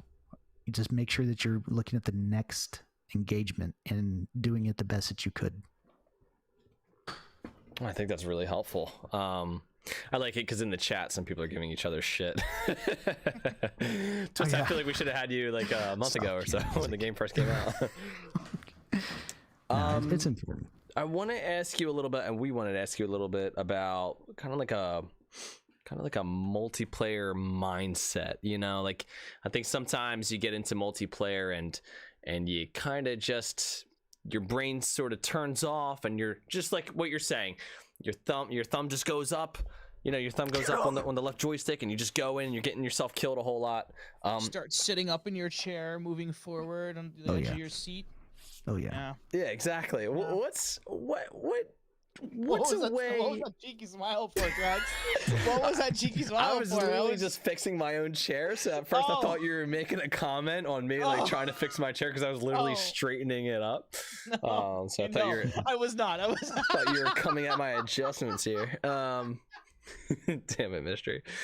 My apologies. That's not what I was going for. What's something that if I'm a player, and maybe I'm not a new player, maybe I've been playing for a long time, but my brain just kind of goes into this automatic mode, and I'm playing and I want to get better. What's something I could benefit from keeping in the back of my mind as I'm playing Halo? That's a good question. And it's hard because I don't want to search for one particular thing. I wouldn't say dive into the stats too much, but if you understand what's happening, where your shots are, that's really important, because this game, and you said it earlier, you were leading to like the cadence of the game. You know, you got that. You know, that's the reason why the BR was so good. You know, but you could hear it, you could feel it. 1, 2, 3, 4. I got a headshot. You know, that's what's coming up next. If you know that your shots are landing, then you know you're doing a good job or you're not. And that's a good place to know if you need to fix things. And there are sites out there that you could find your stats for each game and see where your percentages is. You can see it, of course, at the end of the game. You can see in your scoreboard. Don't focus on it too much, because I got some guys that are like way over the top. They're like, anything less than a 70% hit ratio, it's okay. I consistently tell people that accuracy is the and I know it's not exactly, but I always tell them it's the most like meaningless stat that's out there, because I'm always throwing bullets around, and I used to have this theory back in the day where, like, okay, whatever team has the most bullets flying through the air is gonna win. You know, I don't know where that came from. Maybe some movie. Pray. But I just felt like whoever's shooting a lot, you know, that might make the other team feel a little bit less like, oh, okay, I gotta be careful when I'm running out, right? So for me, it was always like, just fire on people. Yeah, there is a little bit of a psychological thing there. I mean, heck, sometimes there are situations, and we experienced this yesterday. I mentioned this to you yesterday when we were playing Twisted. Is like there's a moment where you might have somebody that's literally sitting there around the corner, but you know he's almost ready to revive his teammate. I'm just gonna fire around the corner to stop him from trying to, you know, to stop him from trying to revive the person, mostly to keep him in that corner or get him to go away or something, and that's gonna hurt your accuracy anyways. Yeah. Right, because you're not hitting a Spartan at that point. You're just using it to stop that person from moving forward. You're using it as a block, right? Yeah. Or So pre-firing, you know. that's that's the word I was looking for, pre-firing. I know you use that a lot recently. Yeah, I do. So you're saying, like, you know, check out some stats, see some areas where you can improve, and then maybe in the next game kind of have that in the back of your mind. Is that kind of what you're thinking? Exactly. And just don't overthink it too much, but you definitely want to know where you're at. And if you're loosey-goosey firing this, you know, obviously, you know, you need to get better there. But yeah, loosen up in the chair a little bit. Yeah, relax. But you got to have a place to be able to start. And if your engagements, I guarantee you, man, if you spawn in, you look across the board, you see two of your players over here on the left side, you go left, you maybe even pick up a power weapon in between here and there, you know? I mean, you're going to win the next engagement. I guarantee you, because you've got another two guys here. So get with your teammates. So get with your team. Get with your team. And then focus on your shot. Focus fire on your shot, and taking that back and forth action too. I can't tell you how many people. I absolutely love playing with people that they play off your shot, so they can tell that you're down, pull back, and then as you pull back, they step forward, get the kill. You see, so KD ratio is not necessarily it for me.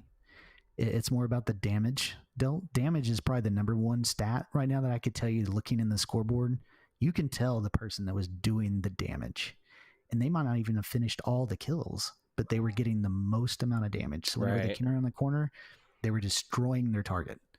And I don't care about what your KD is as much. Maybe in a, you know, maybe certain types of game modes you want to. Slayer, obviously.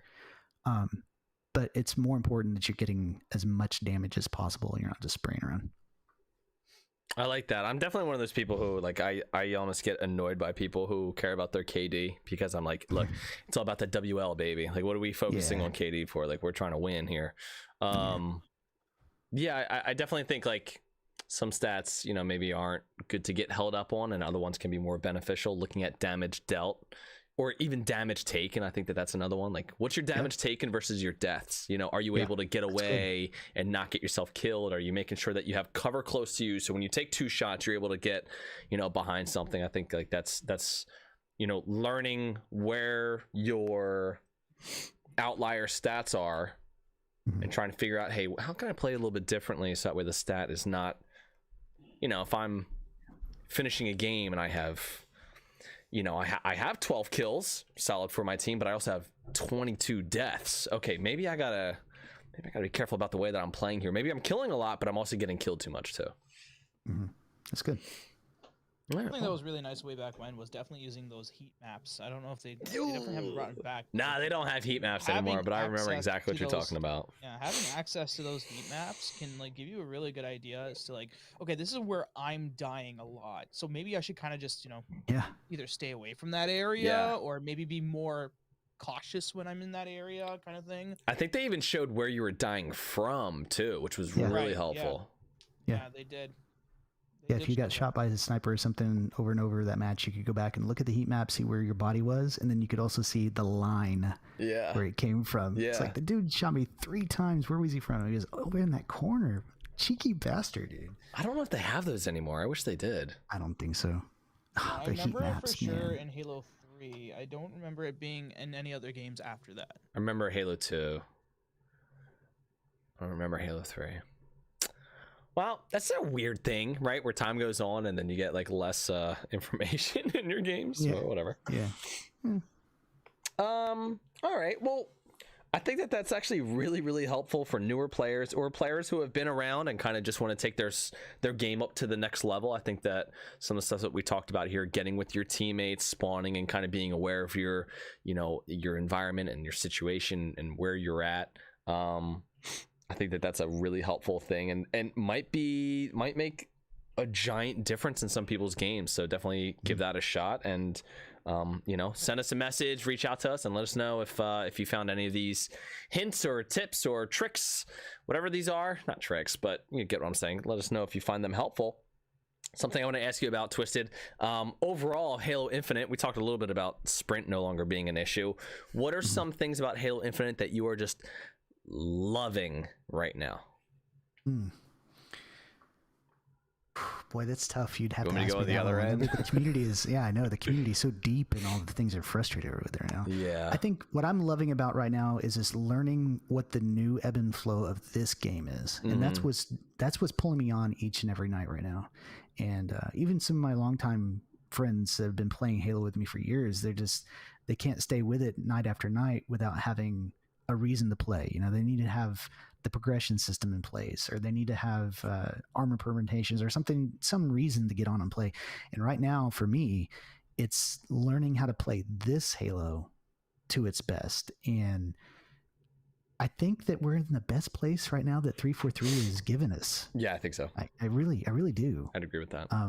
As someone that's a huge Bungie fan from back in that time period, I felt like there was no other shooters on the market that were even close to understanding how weapons worked on the field. And I mean, the gameplay was so good for Halo.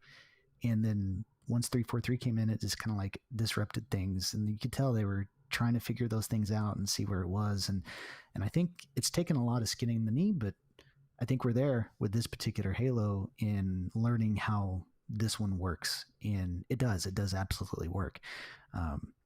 We could talk about the things that need to get fixed right now, getting stuck behind walls and getting shot, the big team battle issues, and the fact that the servers still aren't working right now. Yeah. But they're working on these things, and I don't want to be that record. I don't want to be the echo device that's, it's just a broken record. They're fixing it. Yeah. But I mean, obviously they have many, many years to fix things, but I hope that they really get those things figured out as quickly as they can. I think, like, personally, I have this anxiety about me, which is like, you have all these new players and you have so many people who are playing right now, and you just have these issues, and it's like, I want the most people to be able to experience Halo with the least amount of self-inflicted wounds, right? So like, okay, let's say Halo Infinite releases and it doesn't have any networking issues. There's no desync issues. Big team battles firing off, no problem. And it's just like a content thing. Like, that's where I kind of wish we were, because in that way it's like, okay, well, these things just aren't ready yet, and they'll be here when they're here. And instead it's like, oh, we're still trying to fix things that were like there at launch. And look, I get it. I get that game development is hard, and when it goes out into the wild, it's a whole bunch of other things that are going on. And I do not envy their jobs at all. I am much happier being on this end of this industry than I am on the other end, where I'm a player and not a maker. But of course it feels like, okay, and you know this, and this is why I think it gives me this kind of anxiety. It's like, I know that we are losing players to issues that don't have to do with content or gameplay. And so, like, if somebody's not going to want to play Halo because there's not enough content, okay. If somebody's not going to play Halo because they're like, I don't like how this is, okay, fine. But if somebody stops playing Halo because they're like, well, I want to play with my friends and big team battle is just not working, so I decided to get on Battlefield, then it's like, ugh, like, we lost one we didn't need to lose. Right. So I think, like, I have, like, it's something like that where we need to be complaining about the mangler, being overpowered and stuff, and they can be tweaking those types of things as opposed to, bro, check out this. Mangler to be overpowered. The last community night, I went on a 15 kill rampage with the Mangler, and I made Fire Mage rage quit out of a free for all. Just be quiet. Don't say nothing. It's the same thing as the sprint. It's just. Yeah, redact. It's a redact. one-shot Redacted. beatdown. One-shot beatdown. One-shot beatdown. I know, but it's for some. But that's the same. That was for the our same four thing with listeners. the Mauler in Halo 3, though, and the shotgun in Halo 3. Why was that not a problem then? It was just the way that the gun worked. Yeah. Like the spread was way different then. I mean, it would decimate your character right in front of somebody, right? But then from a distance, you back up just a couple of steps and shoot, and it would spread out, and it wouldn't, you wouldn't get the kill. Sometimes you would, but not most of the time. You would not. You were too far away. So the next time that you try to get in that engagement, you would put the shotgun away, and you would even go for the pistol, that was on the ground next to you. Anything besides that weapon that you knew wasn't going to work in that range. And that's really, to me, that's what's really needed, is just that predictability to be there. It needs to be the same way for every player, every time. And, your connection is obviously important too, but if you shoot, it needs to be the same way for me as it is for you. Yeah. And likewise, if we maneuver around a map, you hide behind the wall, I hide behind the wall, we both live. Not you came around the wall, I hid, and I got shot. That's interesting, because when I hide behind a wall and someone else hides behind a wall, there's usually 5 grenades. Yes. I don't know what kind of wall you're hiding behind, but I usually have 5 grenades coming my way. That's funny. All good points. Yeah. Okay. Well, you told us some things that you felt like needed to be improved in Halo Infinite, and I don't think that there's any shock to what those are. I think we've been ragging on it in this podcast, and everywhere you look, people are upset with the same kind of things. What is maybe one? What do you think is the most important addition that Halo Infinite needs to make in the next, I'll say, 3 to 6 months, while we still have this kind of like higher player count, to really help this game moving forward? What's something that you personally feel like, okay, for all the people who are like me, this is something I need to see and something I really want. What do you think that thing is that 343 needs to focus on for all the Twisted Shots of the world? You bet. And obviously the different modes and stuff getting fixed. They're gonna get big team battle working. All these things. But the biggest thing that they need to add right now at this point is going to be maps. It's starting to feel kind of stale. Someone that's played as many hours as I have it's like, and it's good. I mean, you want to have enough time to figure out, where those nade placements are. Like I was talking about the spawns and all this stuff. But after a while, you're kind of like, okay, I want to have a different map. Bazaar is only so many times. Right. Streets. Oh, Behemoth. Oh, I love Streets. What's your favorite map? Right now, I think Streets is probably. I love Streets. It's it. Yeah, I like Streets a lot. I know I'm probably going to get some flack for this, but I like Livefire. I was just about to say Livefire. Livefire is like my second favorite map. So, I mean, I know it's not the pit, but it has those same feelings to me, and it's probably because it's bright, and it has these large open areas, but it's also tight corridors too. Yeah. And with those sight lines, I don't like it. It is very pitty in a way. Yeah, it has the pit feel to it. And remember, it's a training zone, right? So right. I mean, that there's that as well, because that was the pit. It was a training zone. So it was a training zone. Yeah. That's maps. Maps is the number one thing right now. So we need more maps. Have to. Okay. What I just thought about this too. I assume that you are a ranked fan. I do enjoy ranked, and right now I think it's probably one of the best playlists to play in. Oh yeah. Do you think that they should have more ranked playlists, or are you okay with them kind of having just sort of, I mean, it's basically an HCS playlist, and it's like that's just the one ranked mode, since it's all the HCS settings and everything like that. Do you think that they should have like a SWAT ranked, or a snipers ranked, or a doubles ranked, or do you kind of like it being the sort of HCS settings, sort of, I don't want to say hardcore, but that's what it would have been back in the Halo 3 days, considered. Are you okay with that just being it for ranked, or do you want to see more ranked playlists? I'm okay with that for right now, because we don't need to have, let's say, the ranked community, right? So in ranked, you don't want to separate those players even further into, you like to play this kind of ranked, you want to play that kind of ranked. Am I saying that we shouldn't get there at some point? No, by no means. Hopefully down the road there would be, a SWAT ranked playlist and an FFA playlist of, ranked. It'd be great to have all that. A Big Team Battle playlist ranked. Wow, how cool would that be? So yeah, that would be awesome. But it's got to work first. So once they get this thing going, and then obviously the player base is what's important to me.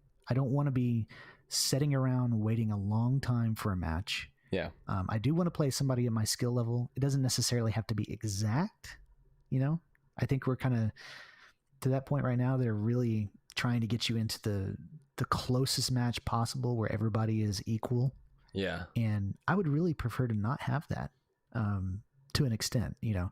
Give me a couple of matches where I get my teeth knocked in and I learn my lessons off of those kids, right? Right. But then give me a match where I'm the one that can do the teeth kicking. And it makes me feel much better instead of like right now where it feels like every single match my thumbs hurt, bro. My thumbs hurt so bad.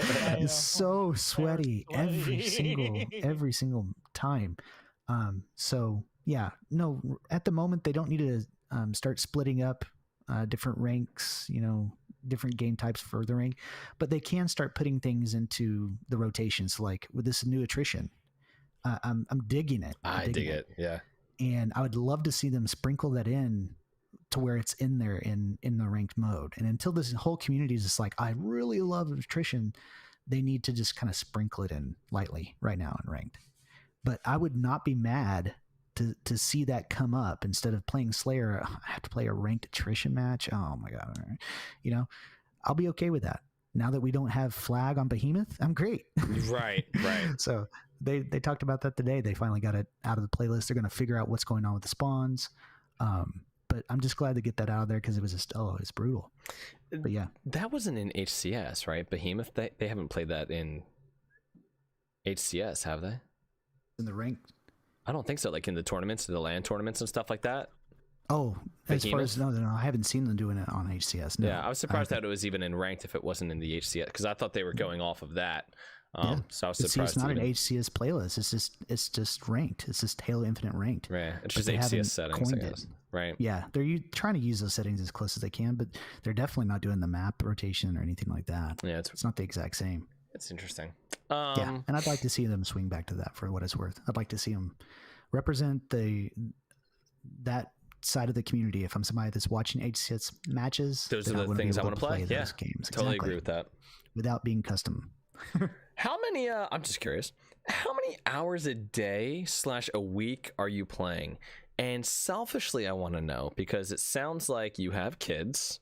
And because you have moved and you have an internet connection, I assume you're paying your bills.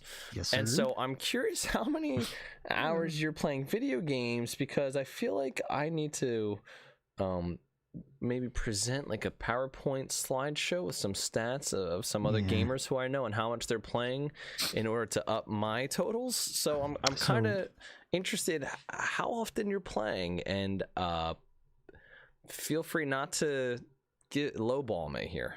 Yeah, it's interesting that you said this, and I'm glad you did, because that is one of the stats that I'm really looking at right now. I want to find out people in the community that I feel should be playing the game and aren't, and I want to figure out why. And I've been having conversations, sidebars with folks, and I'm like, okay, why aren't you coming on more often? What are you doing? Or they are getting on and playing, but they're playing other games.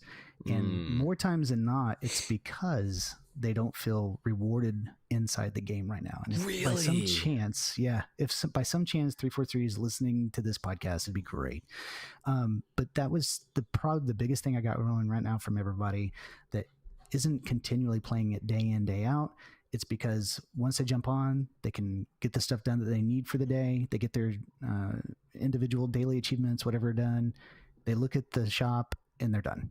And they log off. A chore, right? Yeah, it kind of feels that way right now for them. I have done my numbers. And out of the three of us that are in here, I've got you guys way beat as far as games go. But what do you got? If I'm presenting this to my wife because I want to play more, I'm like, hey, look, Twisted Shots TV is playing. What number? What are you looking at here? Because I'm looking at, I play, let me think. Community night, I play, and we start at 9. I'm usually off by 3. So that's 6 hours right there. And then usually on Wednesdays, maybe Mystery, I play like an hour or 2, maybe. Yeah, usually 2 hours. So I'm under 10 hours a week here.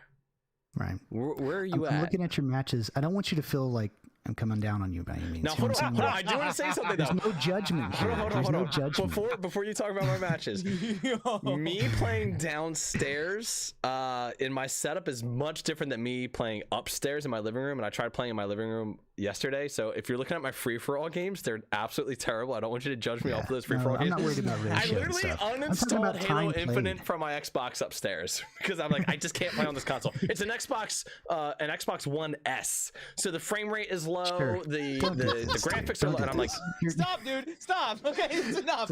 You don't need to do that. Oh my god, I need to defend myself here. To justify himself. I'm making you sweat. Somebody mute him right now. We're not even playing Halo. I care about this. I've never had somebody look at my stuff before, I don't think, especially on the podcast. Okay, I gotta throw it out. Now, Twisted Shots, bring the hammer. Go ahead, hit me here. So you've got about half as many matches as what RealMistry does. Okay. Like total, you mean? Yeah. Oh, you want to know how many matches you've played? No, I have no idea. Okay. You have more matches right now. Mystery's at 471 matches. DaddyTrax, you only had 243. Gee, I've only had 243 games? 243. Yeah. There you go. So, and I'm not saying that to be like, but see, in your mind, you feel like you're playing.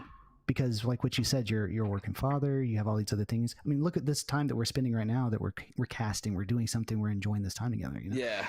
We could be playing the game and talking while we're doing this, but we're not.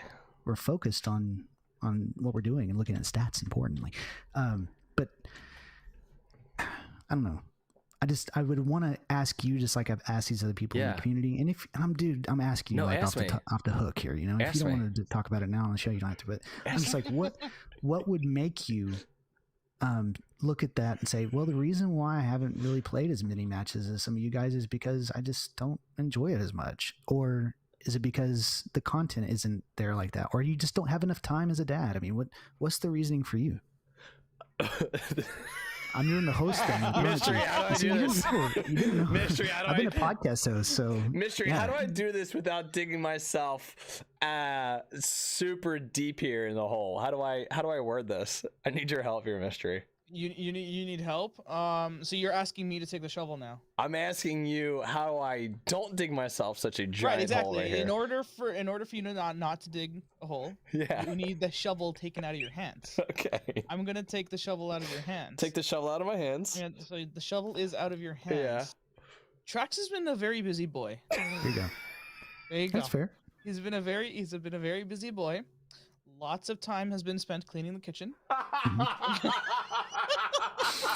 Okay. That kitchen is spotless right now, okay? It's spotless. But you know, every single night he seems to feel the need to just put in more elbow grease in that wretched kitchen. Oh, Jesus. So instead of talking about the cadence of the BR and where the spawn points are and all this, Trax, we need to be talking to you about how to get that stubborn spot off the inside of our sink. How do we get it out? How do you get the thing off? Do you buff it out, or do you just magic eraser? They got to contact the state. Just joking. Complete sidebar here. I have family duties. Yeah. And I get that. And see, like for me, I probably play a majority of my hours are after 9:00 p.m. Yeah. And I probably play later than what I probably ought to. So how many? 2:00. How much time? Yeah, you're usually packing. Is this every day? 3. No, I'm playing. Well, whenever it first came out, yeah. How often are you playing? Let's say right now, a week. How many days per week are you playing? I log on every day right now. Okay, how many hours a day are you playing? That's not hours though. Like I know. On the days that I'm off, as far as like I didn't get on and play with the team or play more than 2 or 3 matches, like I might get on in the morning and play 3 or 4 matches and see if I can get a couple of achievements out of the way. So like an hour? Yeah. Okay. So basically, I'm doing that stuff on that morning time period before I go to work. I wake up in the morning, take the kids to school, and then I have like an hour and a half where I have to be to work. So, and my wife's working from home right now, which is really great. You know, so she's here in the room with me working. So we're kind of spending time together, you know, while I'm over here matchmaking. And I get a lot of those achievements and stuff done. So then whenever I get on in the evening with my friends, I don't have to think about that, you know? So how many hours? I want to know how many hours a week. It's hard to. How about this week? Do I have to add this up? Okay, so I'm doing. Let's see, so about four days a week. And about 4 hours out of the day. Wow. Okay. And right now I'm looking at my playtime matches wise. You guys are in the 200s and 400s. I'm 966 matches. I'm just before 1,000 matches now. I put in 141 hours on this game. So do you think between 16 and 20 hours a week is fair? Yeah, absolutely. And if you can't do that, that's okay too. I mean, it's just the more that you play the game, the better you're going to get at it, the faster, you know? Look at it like the battle pass. You said you're married? Yes. And happily for 15 years. Wow. And you have kids? Oh yeah, 2. So, yeah. But I mean, I also lose a lot of sleep, you know? So in the evenings, grab something for dinner, clean up that kind of stuff, and then come in here and play for a couple hours. So wow. But yeah, it's. Have you, by any chance, looked at the custom game stats now? Mystery's like, let me get Trax away from this conversation. Oh no, what I mean is that it's just like, you know, I do find that Trax doesn't spend as much time in matchmaking as much as he spends more time in custom games, mostly because of all the community game nights and how many. Well, see, there you go. I didn't even think about that. Basis, there you go, Mystery for the win. Look at him. So he's backing you up, dude. So shovel. Yeah. Yes. He's like, back up. You're taking shots, Trax. Back up. I got you. I'm fresh. Shovel away. I'm coming in. Twisted, I got to talk to you off air sometime about something. Sure. You got this. All right. Well, hey, you know, that was some good stuff there. Is there any other, I don't know, Mystery, do you got anything else tingling in your brain that you want to ask Twisted Shots about? Halo multiplayer before we move on to listener questions or anything? Halo multiplayer stuff for Twisted. Yeah. You can just say no if you want. Yeah, I'm gonna hate myself later because I'm pretty sure I probably will find questions later. But that's fine. At this particular moment, I do not. I feel like we got quite a bit in regards to you know. In regards to what we wanted to talk about with, thank you for letting us sort of pick your brain when it comes to multiplayer. Is there anything else that you feel like I didn't ask you that I should have? Just trying to think. We talked specifically for multiplayer. There is still one question we do have to ask, and that's just, you know, by contract. Yeah, that's true. Oh, there's a qualifier. Yeah. Okay. I'm listening. You want to do? All right. Should we do that now, Mystery, or should we wait to the end? Oh no, I was gonna let him do what he wants to do, and then what he wants to ask, and then we'll do the qualifier. Are you talking about the Dr. Halsey question? Yes. Okay, Twisted. Dr. Halsey, hero or villain? No in betweens. Ooh. No in betweens? Nah. She's a villain, man. Oh, nice. She's a villain. Twisted. Is he writing it down? Villain. Twisted is on my side. Yeah. She's a villain. I go back and forth every month. I really do. I mean, she did an amazing thing for the program, but think about all the children, man. Yeah, she kidnapped children. It's pretty. Dude, she didn't just kidnap children; she tortured kids. Yeah. That's villain level stuff right there. That is villain level stuff. And she was very self-absorbed. Look at Cortana. Mm-hmm. You know, I mean, she couldn't just make her own. She had to make her in her image. I mean, that's twisted stuff, man. Yeah. You know, you're not wrong. Make her after me. You're not wrong. So. That's definitely a different perspective on Dr. Halsey that we've gotten so far. I like it. And dare I say that she projected the image into Cortana that she actually wished that she could have been. Whoa. She did what a lot of parents do, right? Whoa. They have a kid and they don't just let them grow up, right? This is real life stuff happening here, kids. Right? Hope you're listening. and you put it on them, right? I'm not on a soapbox. I'm just telling you, this is how it works.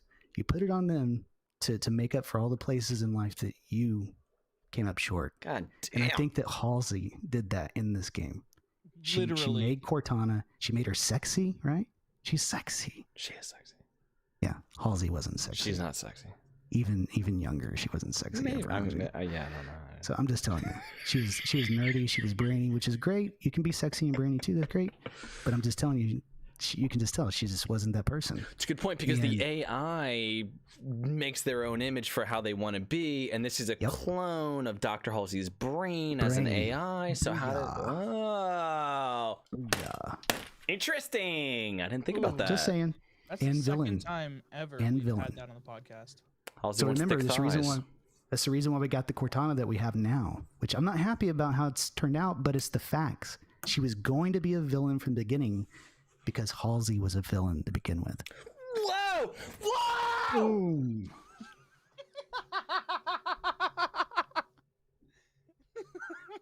You blew Trax's mind.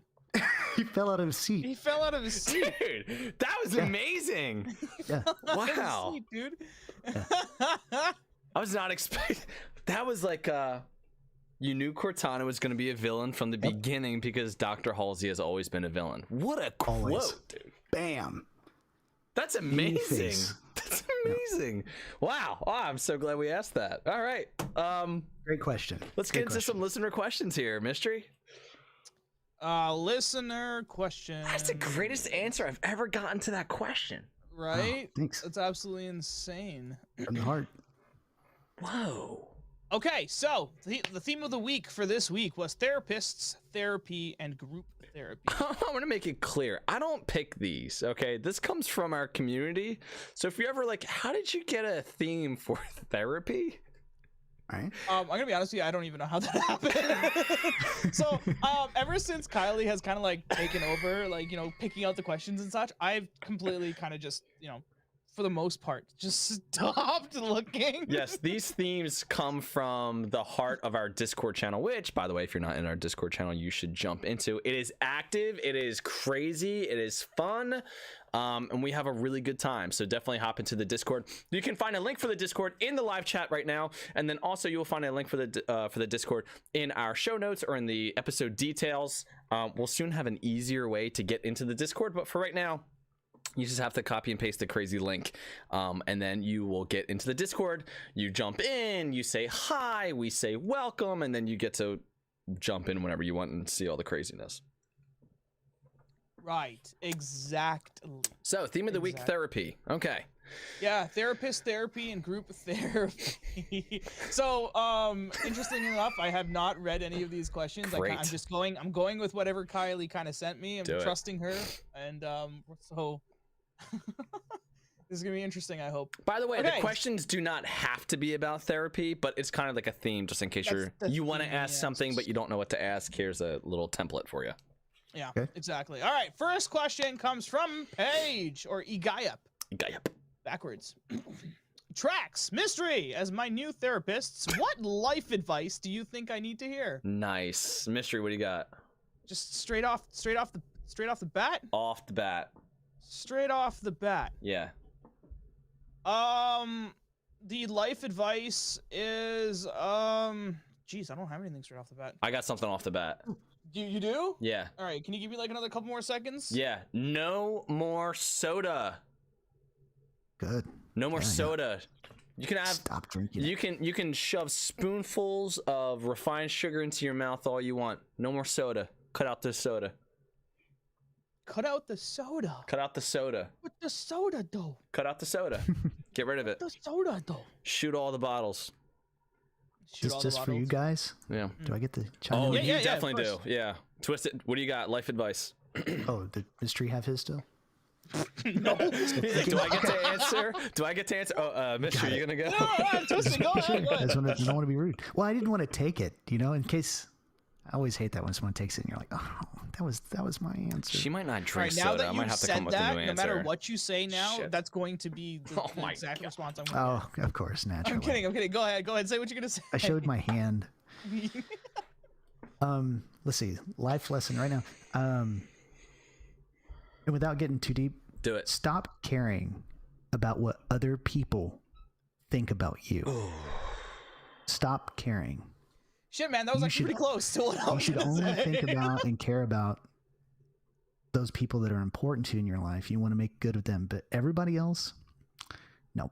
Stop worrying about what they think about you. Ooh. That's a hard one there. That's one that I think everybody wants to go like, I don't care what people think. Right. But then Not you really like kind that, of do. though. Yeah, but not like that. Like, as soon as you say that, that Yeah. says to everybody that you actually do care. Yeah, but that's So I'm what not I gonna mean. let it bother me, you know? Yeah. Yeah. Yeah. But I Yeah. think that like I like to think that I don't care what people think until 4 or 5 people all say the same thing, and then I'm like, Right. oh shit, maybe Wow.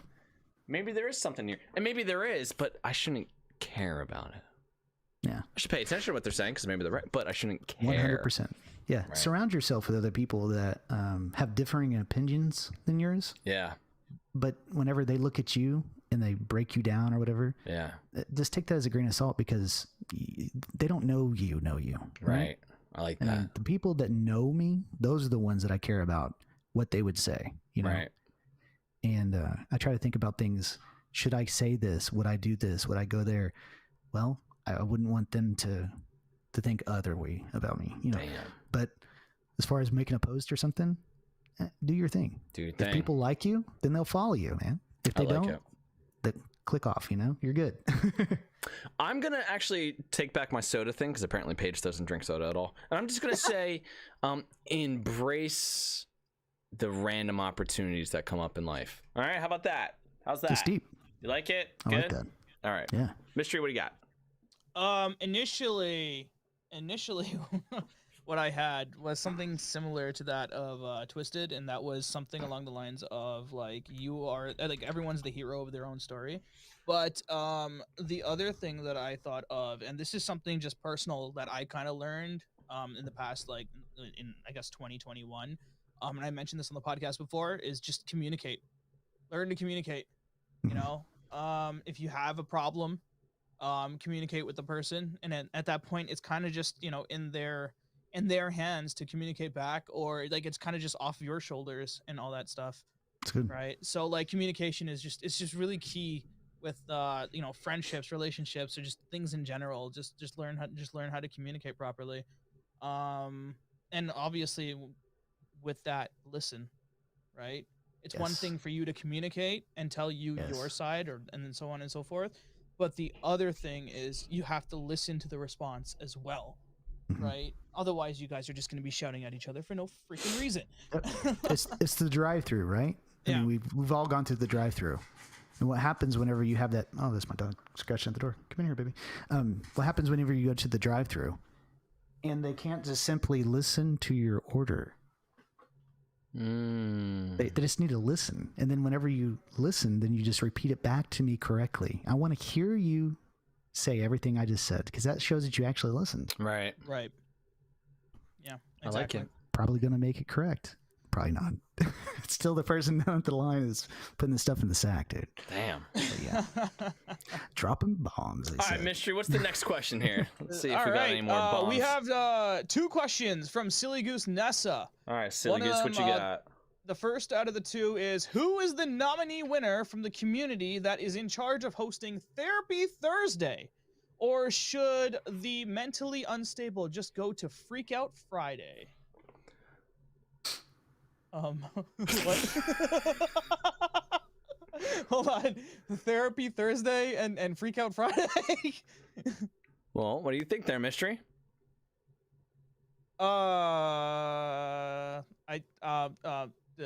Don't say yes. Twisted. Of course, naturally. Twisted. Throw it over to him. So There, what throw it are over we're and just- hosting? What are we hosting here? We're hosting Therapy Thursday. They're apparently we are hosting Therapy Thursday. Okay. Okay. Because playing games is a type of therapy. I follow that. Exactly. Okay, I like it. go ahead. And what was the Right, other one? okay. Who's freaking out on Friday?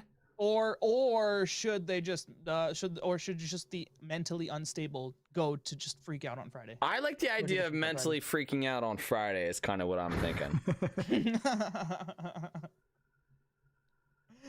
Okay, so based on the response of Paige's question, I was gonna go with Twisted.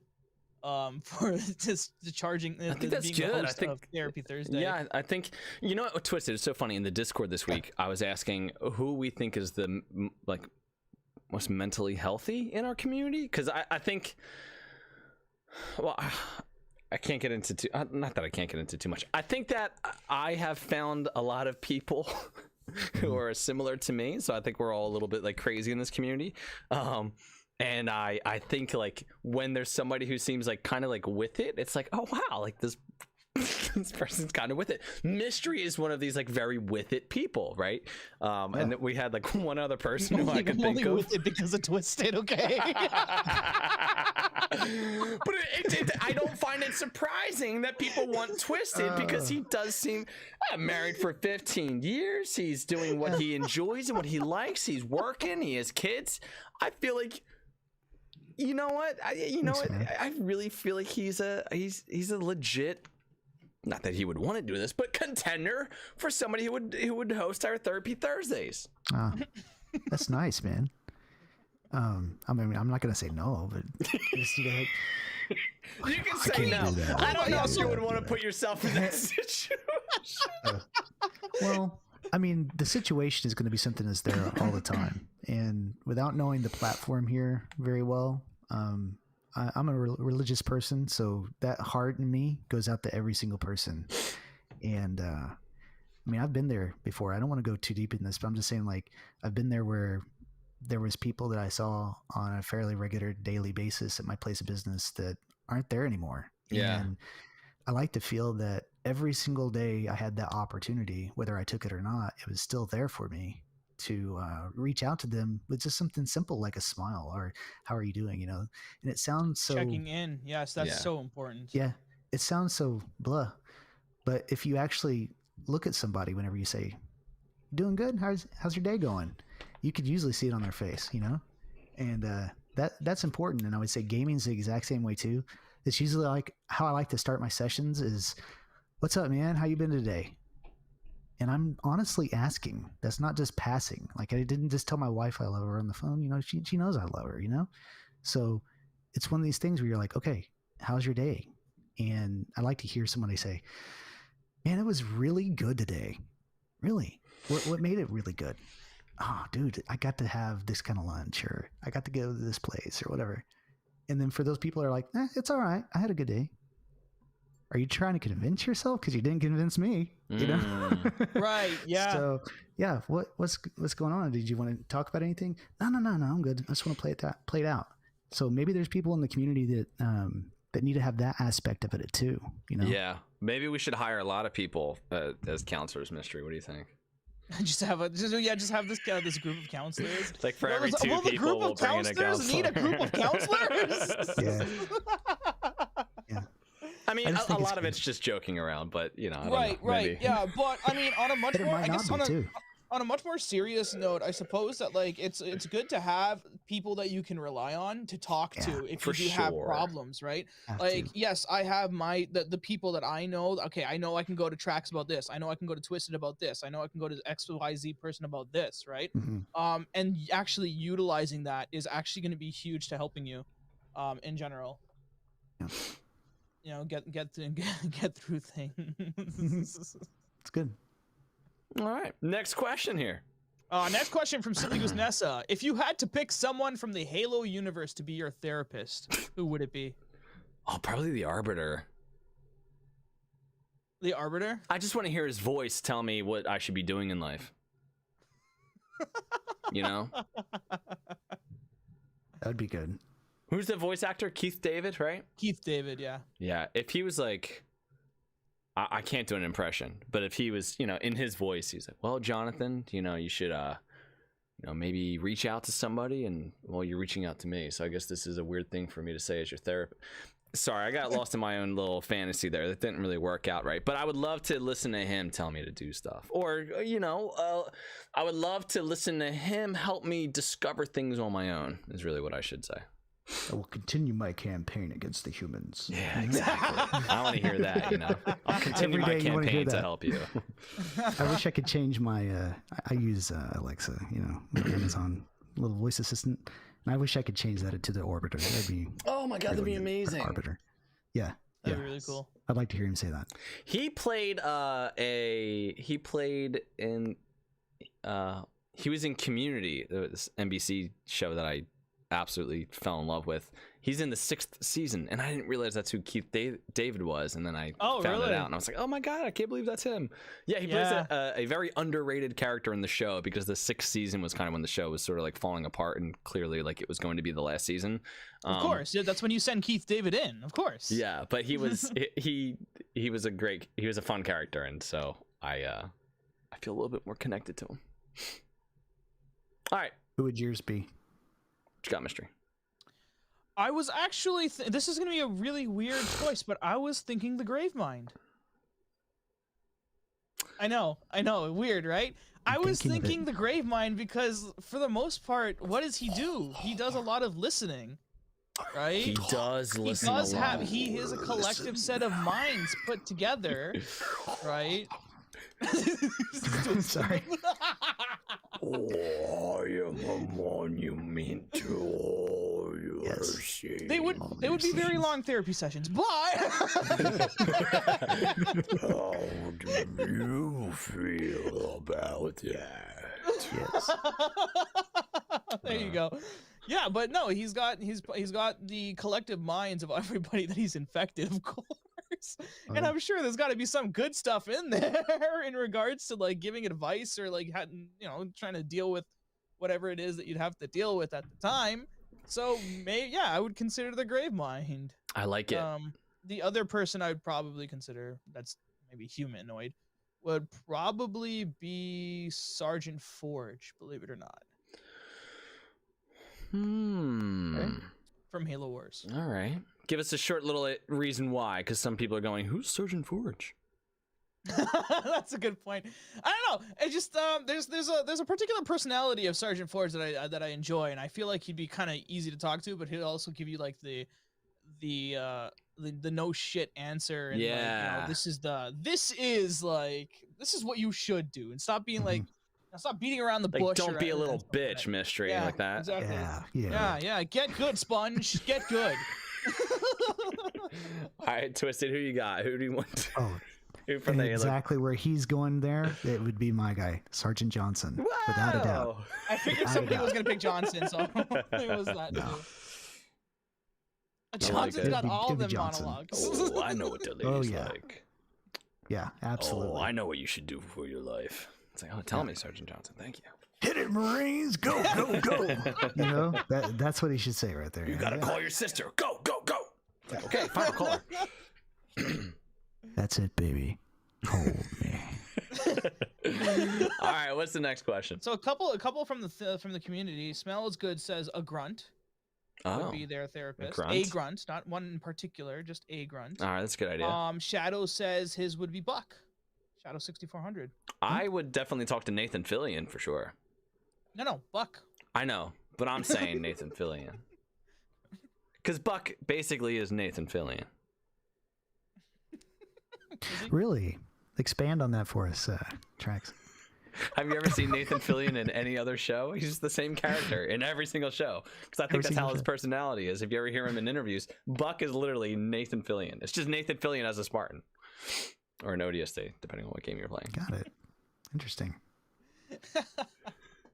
All right, so those are the few that we got in the chat so far in regards to that question. Okay, next question comes from Just Kylie. What you got, Kylie? Fun fact, did you know that most therapists actually have therapists themselves?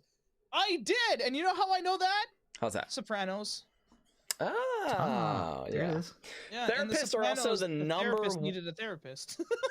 Therapists, I believe, are also the number one. Like they have the highest suicide rate, I think, of like any. I don't want to say medical. I forget exactly what it is, but they have a very high suicide rate, which I don't know how. I don't know if that's like. I don't know. Seems, you know what? Maybe it's just like a lot that they have to hold on to, you know. I mean, yeah. I mean, are you usually? I'm sure you're probably you're on the receiving end in regards to like a lot of people just telling you certain things that they think I tell people to fuck off basically. They go, Trax, can I talk to you? I go no. Oh. I see. Yeah. Okay, Twisted. So you're somebody that. They go, hey, I really need to talk to you. I go, talk to Twisted. Fuck off. Get out of here, dude. Yeah. So God, Twisted, your life you're sucks. somebody Go that a talk lot to of him. people, Who am would I probably gonna end up help, dude? going I got to. so many problems myself. You know, he's the same person that gets you guys into multiplayer, right?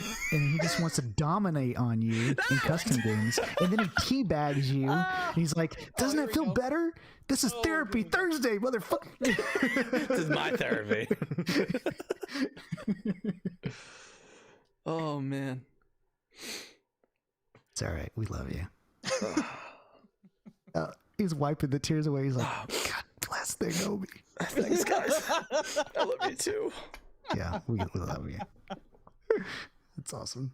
All right. Okay. Next question comes from Asio Beer or Asio Akio Beer. I still don't know how to pronounce it It's correctly. Akio, because in Latin they Akio. pronounce I it hear you say Asio sometimes. I hear you say Akio other times. It's one of those things I say wrong on purpose. Oh, okay. All right. Fun fact, building off of Kylie's point, did you know smoking rates are high in the medical field, with respiratory therapists having the highest percentage of people that smoke cigarettes out of everyone? Interesting. It's like whatever you get into fix, like you're part of the problem. You're part of the problem. The bigger Yeah. problem. It's like when environmentalists are like flying private jets around the planet, you know, it's like, I feel like there's like a, you know, something for up here, you know?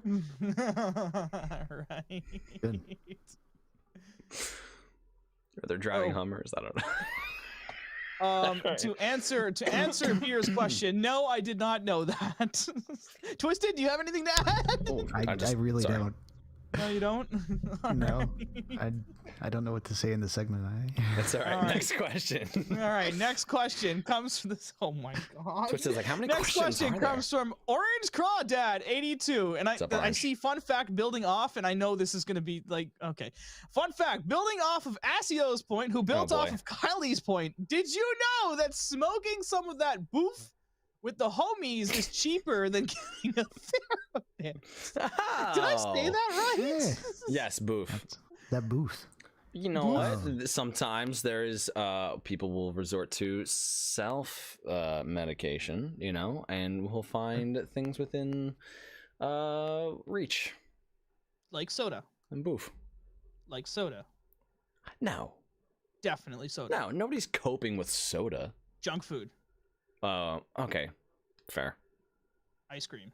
fair, Ice cream therapy. That's why they Fa- call it for a reason. fair. All right, All right. All right. Twisted. All right. What about you? Yeah, Twisted, what you got? What do you got? It's like I don't even know what to This say is here. killing me, man. I don't even know what to throw in there. Usually Welcome I to go the on long questions of the week. walks on desert sand beaches, quiet evenings. Yeah, that's about it. There we go. All right, Mr. What's the Okay, next all one? right. All right. Next question comes from Rabble. Maybe we'll get some normalcy here. I don't know. Usually he has a trivia question, but we'll have to see. Okay. Oh, this one's directed to DaddyTrax. Never mind. What's up? Trax. Hey. Oh, come on. What's up, Would buddy? you rather fight Yeah. one real mystery-sized duck or 100 duck-sized real mysteries? And how much therapy would you need after the fight? Dude, this is a trap. Wait, I'd have This to is a fight trap. real mystery, but he's like 8 inches tall. No, okay, so you're fighting a duck. Yeah, That's the size of me. I got that one.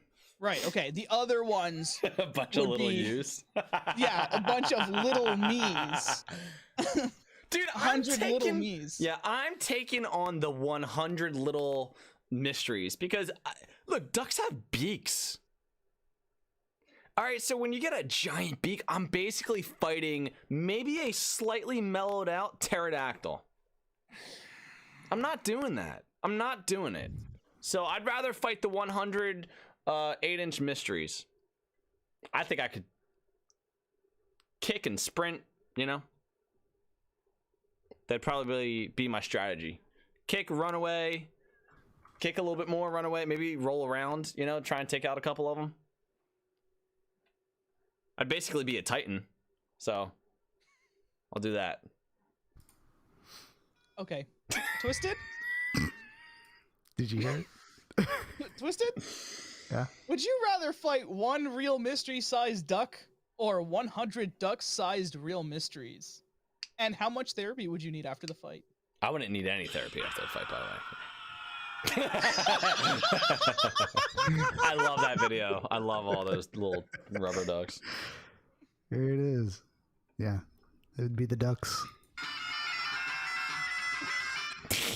That'd be it. No. So you would much rather fight 100 duck-sized real mysteries? Yeah, I think so. Okay. Yeah. All right. Because I could kick the Exactly. duck-sized mysteries. Right. You realize that you both are planning on kicking me, right? Hey, 100 of you. We were 100 of me, yes. On there for Right? you. Are It was you the really? community. Are you really willing to kick me 100 by like at least 100 times? It's not you. It's 100 it's of not- you. Yeah, it's just 100 of you. Yeah, it's not the real mystery side for real Yeah. mystery. Not all of them would be fatal. You know, I mean, some of them would make it okay. Yeah, broken Right? bones. Oh my god. I mean, how twisted do we want to get this? So you just tell me. So, just say it. All right, and how much therapy would you need after the fight? I might need a new pair of shoes. Be covered with some mystery on there. Yeah, I'd have to have a new pair of shoes. There you go.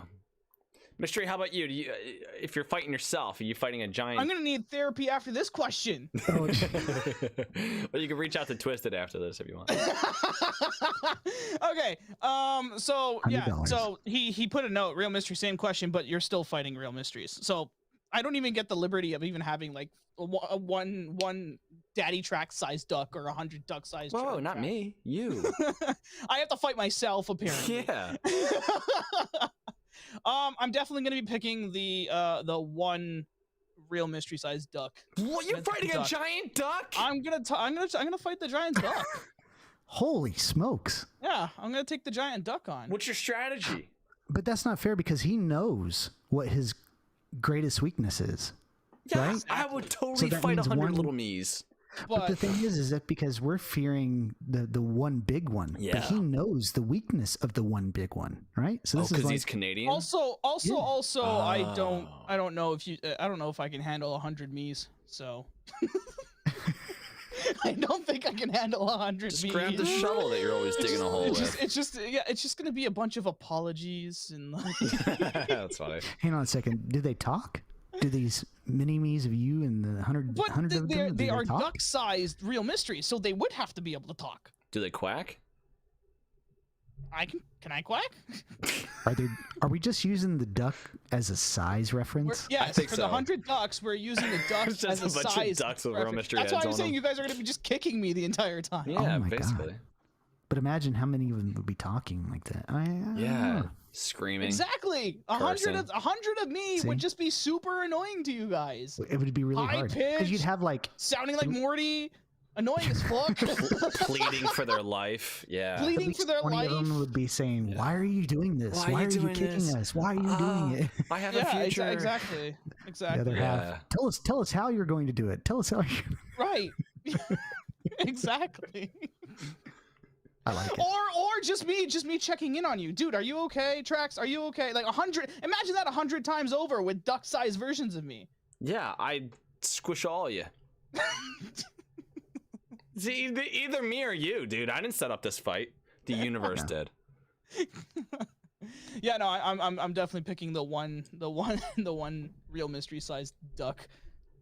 I don't think I cannot handle 100. I either overestimate how many 100 ducks are, or I underestimate. You guys underestimate how many 100 ducks are. It's a lot of ducks, man. How much therapy would you need after the fight? All of it. All of it. All of the therapy that you can give me. I'll take the Mandalorian on this one with. I like those odds. I like those odds. You I like those odds. I like Yeah. it. This is the way. I'm 100. still watching The Mandalorian actually. Oh yeah, I think I'm near the end of season 1 of The Mandalorian. it's good stuff. All right, next question. This is a trivia question. Okay, finally. Okay, from Rabble. The final boss of Halo 2, Tartarus, wields a weapon not seen in Halo at that point, the gravity hammer. What was the name of Tartarus's specific gravity hammer, and how much did it weigh? I'll give you a hint about the weight. if you don't know, go for an obvious guess.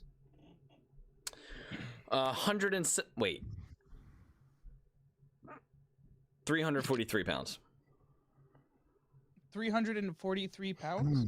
Yeah. All right, and what was the name of the So I had no idea, so I was going to say 117, but I feel like 117 pounds is kind of light for that thing that Tartarus is holding, so I'm going with 343, because there's no other number that I can think of that's obvious. Yeah, that's a pretty good guess. If I had to put money on that, I'd say 343, just to be smart about it, you know? What's another number, 777 maybe? Yeah. 7. I was thinking, 7, mostly because Bungie made Halo 2. But 700 and something pounds, that would be a lot. That sounds like a lot for Tartarus. 343 pounds sounds wieldable. Sounds right to me. Yeah, I'm going with that. 3 for 3. Okay. What was the name of the gravity hammer? The name of it was... I don't know. I got no idea. The fist. It was the fist. I have 343 pounds of the fist in my hand. I wish I thought of that answer. Yeah, I'm sure they had like a technical name or whatever, but it was the fist. I thought it was hilarious because he's running around hitting everybody with the fist. That's funny. The ting ting. The ting ting, yes, the ting ting. Okay, my guess would be I would go. Okay, you guys went 343. I'm gonna go with 117 pounds then. Yeah. And I'm gonna guess the name. The name, I'm probably gonna go with the gavel or something like that, because I feel like didn't they have Tartarus's gavel in Halo 5? Unless that's supposed to be like something. Oh, I see. That's a good way to do that. Yeah, that's kind of my thinking around it. Would you like me to reveal the answer? Yeah, sure, go for it. Oh, okay. You were really close with that actually. It's called the Fist of Rucht. Whoa. There it is. I told you, I knew it was the fist. He said it the fist. He knew it. The That was Fist the of fist. Rucht. I knew it was some other name to it, yeah. But it was the fist.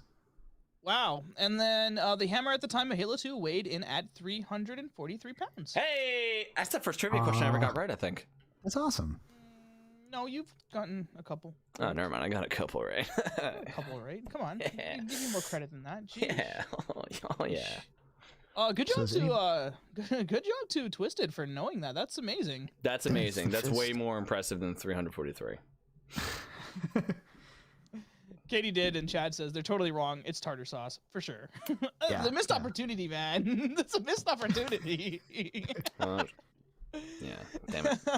So they called him Tartarus, and he looks kind of like the color tartar sauce. Oh, inspiration maybe. That's tartar sauce gavel. We need Also a name. known as the Fist of Rucht. Rucht. What's That's Rucht? the fist. He'd smash people with his fist. I like it. All right, Turns what's the them next into one? tartar sauce. Hey! Next question comes from. Oh wow, this okay. So I have never pronounced this name before. My apologies if I pronounce it incorrectly. Way to mess it up already. Anexicra? Brand new to the Discord. Brand new to the Discord? Yeah, yeah. Okay. Anexicra. I'm gonna say that's the way. Has Let one me of know if the has one of the coolest looking profile pictures of a dragon. No, Nito Burrito. Let me know if I do pronounce that incorrectly. I feel like the Bungie era of Halo can sometimes be overglorified, looking at it from the future. Yeah. What are some Bungie era complaints that you're glad we moved on from? Bungie era complaints that I'm glad we moved on. Well, I mean, do we from. count Sprint? Do we count Sprint? Well, Because Sprint started in Halo Reach. you could. But that was because it was the cutting room floor, right? I mean, we're going to be honest here in the show, how I feel, right? Yeah, it was the cutting room floor, right? This is all the things that Bungie had put together, and they're like, we could do that. And they're like, yeah, but we're not going to do that because, and they just cut it and left it.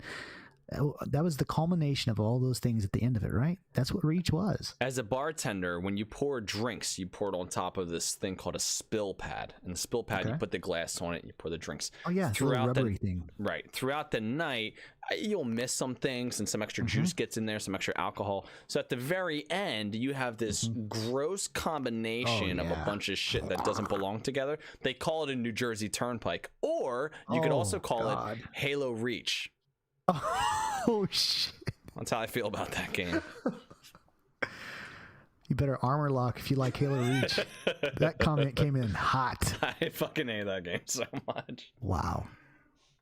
I knew that was coming. Jetpack. I knew Armor that was lock. coming. Just garbage. That's how I feel about that.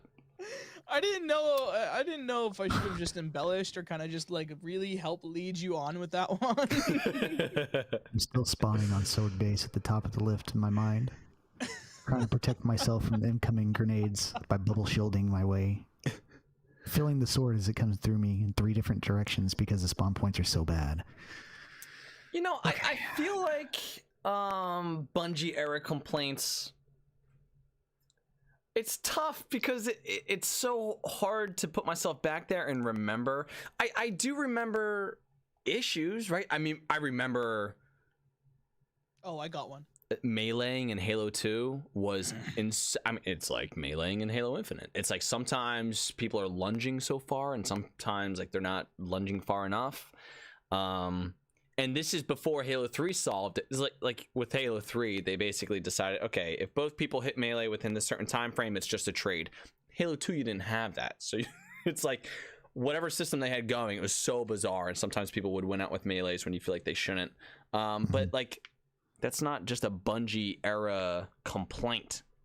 So I'm having a hard time thinking of Bungie specific complaints aside from all the stuff that came up in Halo Reach with armor lock and stuff like that. I'm really trying to think of something that was kind of a complaint consistently. Maybe the okay, here's one. Weapon balancing. There's like 3 viable weapons in multiplayer in the Bungie Halo games. 343, to their credit, especially with Halo 5, and you can feel it in Halo Infinite and even Halo 4 to a point, it almost feels like every gun you can use and it's effective. Whereas if you look at Halo 2, the Magnum was utterly useless. The SMG was pretty awful unless you were dual wielding it with like a plasma rifle, and even then it wasn't even all that great. There were plenty of throwaway guns in the Bungie era games, and it's why everybody just wanted a battle rifle, because everything else really did feel kind of useless. So maybe that's something. I'm glad that we've moved on from, I mean, weapon balancing is still like an issue, but it's not like there's way more viable weapons now. So I'll say that's probably the biggest thing that I could think of that was a Bungie era complaint of Halo. Okay, the one thing I could think about is moving on from peer-to-peer Hosting. Oh yeah. Moving on from peer-to-peer hosting. Do you remember how annoying it was to be like in the middle of like let's say a ranked round, and then the host of the match just leaves and you had to reconnect? Yeah. And Black like screen. try to, yeah, exactly, black screen, and like you would lose all momentum for a little while and then just stop, black screen, come back in, you like don't know where everyone is or anybody is, and Yeah, everyone's it's kinda extra moved. weapons on the ground. Right, exactly that. I'm glad we moved away from peer-to-peer hosting and I have agree. now moved on to dedicated servers where Yeah. there is, I want to say, significantly less lag compared to what it was like back. It's in the peer-to-peer. significantly better for sure, and Yeah. you don't have the issue where the host has like an amazing battle rifle that like actually goes where the bullets are supposed to, Right. and then you have one that's like sort of like not, because you're not the host. So I remember like every other game was like, do we have hosts, do you think? Oh, they have hosts. Okay, so we have to play this differently now. Back out. Back out. Pull out your cable. Twisted, what you got? It's gonna have to come from Reach. I really was trying to think about something that was different. File share size maybe for Halo 3. So that was a big thing for a while there, and then they offered the option to be able to have the extended file share size. So that was important. But I think the biggest complaint that I can remember emphatically was Bloom. Bloom was good so big in It's the almost, community. I think it's why I didn't play that game. I mean, people just stepped out of the game altogether. I did. Whenever they saw that DMR going up like that, and they're like, pop. Oh, no. What's this doing? Oh, no. The reticule goes out like that? Nope. I'm Yeah, done. no thanks. This is a piece of trash game. This is terrible. Nowadays, they'd be saying it's chalked. It's chalked. It's chalked. These are all the coin terms that people are saying. It's What? chalked. Okay. What does that mean? It's just chalked. It's no good. Just Sucks. draw a line through it. It's trash. Chalked. Why chalk? Because you draw a line. Okay. These are the words. Oh, okay. All right. But yeah, I would say Bloom. Bloom was the biggest thing, Bungie era time period. Current time period, right? Because I'm going to go ahead and make up that question in there too. So I'm just going to go ahead and throw that in there for 343, because without a doubt, it's the Ravager, and we'll just go ahead and move on. So yeah, Wait, what did you say it was? The Ravager? Ravager. Okay. Ravager. I'd actually, if I'm looking at 343 era, It's horrible. if I'm looking at 343 era issues, I'm probably looking at maps. For whatever reason, I just feel like there's not, and I'll say the maps in Halo Infinite have been my favorite so far, but I think there's like one redeemable map I would say from Halo 4, maybe one redeemable map from Halo 5, and Halo 4 I'm thinking Haven. Like that was a That's solid what I was map. going to say. What's the name? If you can't say the name, it doesn't have anything hold. So yeah, Haven. And What I like Coliseum in Halo 5. Okay. The rig wasn't awful, but I'm trying to think of like maps that I really felt like, oh, this is fun to play on. Halo 4 had like good big team battle maps. Halo 5 had, I don't know, a good start on Halo 5 big team battle, but yeah, I feel like maps have not been the greatest, but I really like what they've done with Infinite, so maybe they're turning that around. But that's what I would say era wise. It's like 343's era is like, I don't know about these maps. Mm-hmm. All right, next question. I guess in regards to Oh, I'm sorry, Mystery. You didn't answer. Of Halo, I will probably level progression and the battle pass progression. I would like to move on from Progression systems overall for for Bungie? for 343. Oh, okay. Because Twisted Twisted the question and decided to make twisted yeah. the question. Yeah. I feel like that'd be a great thing to add into the questions now. It's just like allow Twisted to twist one of the questions. I like it. Just Well, he one. did, and it worked out very well. Yeah, just one. He just gets the one veto or like the one trump. He just twists one of the questions. Yeah. I feel like level progression could be so much more. Like remember, Twisted mentioned this earlier. A lot of people haven't come back due to the fact that they don't feel like they're earning anything, Right. or earning too much, right? So yeah, I feel like that could definitely be something that could bring back a lot more players, if that could be fixed. I do remember you saying something along the lines of, do you remember how the credit system worked in Halo Reach tracks? Yeah, I don't know if we should jump into all of that right now, just because of like how much time we've been up. Maybe we save it for next week. Save it for next week? That's kind of what I'm thinking. Do you have some like quick thoughts, and then next week we can get into it more? I kind of wanted to spend more time on it. I was kind of hoping that, I know Twisted had said he'd played quite a bit of Halo Reach. Well, why don't we? And I feel like you shot him in the heart when you said you hated Halo Reach. Oh, He seems to not like Reach at all. Yeah. He put a lot of time into it, so I feel I like he did. would remember a lot more about the credit system than I do. Okay, let me do something real quick in the Discord. Tell me about them credits. Okay, I think we got a new question in the Discord. Mystery, you want to pick out that one? Wait, what? I added a question in the Discord since we're in the listener questions section of the podcast. Okay. I added a question in there that we could answer. Sorry, buddy. We're at our 10 limit. Oh my god. Okay, well, I'm gonna go ahead and trump the 10 limit for a second here, and we're just gonna go ahead and. Why don't you read that last question that's in there? So you want me to skip the second last question now? The what would be the second last question? Go straight to the last question. Okay. Question 11. #red. This comes from DaddyTrax. He says, tell me about them credits.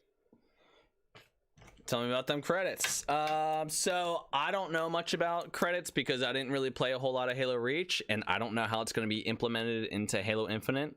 I have no idea how they're going to do this. Mystery, do you want to go ahead and tell me what your thoughts are on credits in Halo Infinite, and then we'll hear from Twisted? I think having credits and unlocking and earning credits has been a great way to unlock things, or spending money towards armors and building up money towards armors that you could spend. Now they did mention they did mention, you said recently that they're going to add credits into the battle pass. I think that's a pretty cool idea. It's not unprecedented either. Call of Duty does it as well in their battle pass system, and it works, I suppose. I wonder if you'll be able to eventually save up and use all of that credits to buy the next battle pass. Question mark. Like, does this mean that when you're unlocking credits, basically, if Silly Goose wants to unlock the scarf at level 38, but she doesn't want to wait till level 38, she can get enough credits, and maybe she's at level 15 on the battle pass, but then she earns enough credits to unlock an item that you would get at level 38? Is that what they're going for? No. Oh. I would say no. Twisted, would you mind jumping in here and telling me what you think the credits for the Halo Infinite is going to look like? Credits are something that you should earn for completing matches, for how well you do in the match. And then once those things are there, you get those lots of credits to save up. You should be able to use those to purchase things that are available in the daily store. Oh, whoa. So you're talking about credits basically having a way to like earn, essentially buy stuff in the store by playing a lot, like for free. I would like to see that. Yep. So my boy, he comes to me all the time with Robux, right? Daddy, I want Robux. Robux. Oh my God, dude. $1.99, $2.99, right? If you could just play the game some and be able to earn some, that would be amazing. Do they do that? Hell no. They want $1.99, $2.99, so on. So hopefully they would have a lot of things that would be available. And I say a lot, I don't mean the quantity. I mean, there's some things that would be available to be able to be purchased with those credits. Now, how they might do it, they might say, okay, well, you unlock this core. If you want these side pieces, and you use those credits to spend on those items. Or you could always go back and look at how that they do it right now in MCC too. You know, how do they do credits in MCC? The season points? So you can save those up and then use those if you want to cash them all in at one time. You can do that, but it wouldn't be towards your battle pass though. Your battle pass, they want your money on that, right? Yeah, but like once you buy the battle pass, because the one thing I remember from Halo Reach is like I wanted this one arm that was like a robotic arm, right? Yeah. And so I was able to skip unlocking other items, and then I could just unlock the arm once I had enough credits. So I kind of thought that's what this was going to be. You get the battle pass, you earn credits, and then you can unlock items from the battle pass sort of like early on. Is that because they also haven't given like much information other than credits are coming to season 2. It's like, okay, great, but what the hell does that even mean? Right, so but also you buy credits from the store to spend on the store items. Are these the same credits that they're saying? That's when I read that, that's what I assumed it was. Are they called credits? Yeah. And that's what I'm trying to say. They're going to try to give you some alms, right? They're going to pennies for the poor, you know, they're going to try to throw you a couple of coin because you're actually playing their game, and that's a good thing. It's probably not going to be much, but it needs to be there. I did not think that that's what this was. No, look at it, break it up that way. But and I don't want to go even further because we're still talking about credits, but if they are going to start doing something like this, before they do that, they have to implement some things that are missing right now. There has to be a report system. Okay. For cheaters. There has to be, that's right. People are going to start AFKing. There has to be some option for booting, you know, it has to be able to be booted out. Yeah. I would like to be able to see certain games where you could, several different people start reporting at the same time. And as long as they're not in the same party, if those 3 people report, boom, you're gone. Yeah, I like that idea a lot. I think if 3 people on a team of 4 decide, hey, we need to boot this person, that person should be able to get kicked. I've always wanted that in Halo. Yeah, it'd be good. So to have that, and then I'd also like to see a veto option. Veto was very important for me. I really missed that. Oh, yeah. Back in Halo 3, being able to play that and veto a map was very good to me because it made it, even if it was just for just one time, it made it feel like you had a choice, you know? Right. You could at least throw your feelings into the ring. And then if you ended up having to play it anyways, well, whatever. But I pressed the button and you guys didn't. So come on, let's go. You know? Right. Right. I missed the veto system. To clarify something here real quick, they are indeed called credits in the Halo Infinite story. It says right here, buy credits. So I'm interested. telling you. I'm interested. Yeah, and it's not going to be a lot. I remember when Fortnite had the battle pass. If you completed the battle pass, you basically earned back enough. What are they called in Fortnite? V-Bucks. You earn back enough V-Bucks in order to get the next battle pass. Yeah, that's what Call awesome. of Duty does as well. Oh, do they? Okay. Yeah, And I they wonder need to if do they'll that do too that. for Halo. Because if you're spending your time, like to our point earlier, you're talking about the working father and having to figure out how to spend the time on the game and everything. Yeah. If you're actually coming up with that time, why should I have to pay X amount of dollars to be able to do it if I've spent time in your game? I was keeping your servers going. Pay me. Right. Oh yeah. Okay. I like it. What do I get out of it? Yeah. I can get behind that. Okay, I guess I was confused because I was thinking about in Halo Reach how you earn credits as like not in-game currency for. Well, it was in-game currency. This is more like real currency. Okay, yeah. I mean, again, it's all speculation, but that's. It sounds like you guys are more closer to it than I am. Being able to earn the currency. Well, because I thought that it was totally separate from the store. Because I didn't realize that the currency in the game to purchase things from the store were called credits. So I was not putting that together at all. So what about remember Halo Reach? In Halo Reach they had the credit system, of course, right? But Right. they also had a chance at like the 3,000 credit jackpot at the end of a game. I don't even Right. remember that. That was a thing that was rolled at You the had end the of the game. chance. Well, I didn't play the You game had a that much. chance. I think was it once or twice in a day you can get the 3,000 credit jackpot. What do It we was think basically about the same- bringing something similar to that back in Halo Infinite to help try to boost? Yeah. Yeah, but It's that the same might thing be with- considered. That might be too close to loot boxes legally, so they might stay away from something like that. Too close to loot boxes. Yeah, I'm just trying to Even think. chance. Right, like anything with chance that has to do with like any kind of currency or anything like that. Like Money. Chance and money. They don't want those two together. legally, that might be a little bit like, should we stay away from that kind of thing? I would think. Oh, because I of the still fact like that you it, though. spend credits in the Mhm. store that you Yeah. could buy. Okay, I see what you mean. And what But- it does is it makes you as a player think that you're going to have a chance at getting it, so you keep playing more, which might mean that you don't stand up enough and you end up having something happen to you in real life because you should have gotten out more. That's what he's talking about there. It really, it gets him into an issue whenever you start talking finances and chance together. Those two, I don't like that. 2 words we don't want to talk about. Yeah. Finances? We don't and talk chance. about chances. No. All I right. saw that movie like the other day. Sorry. Do we have any more questions? I believe we had one more. All right, let's hit it.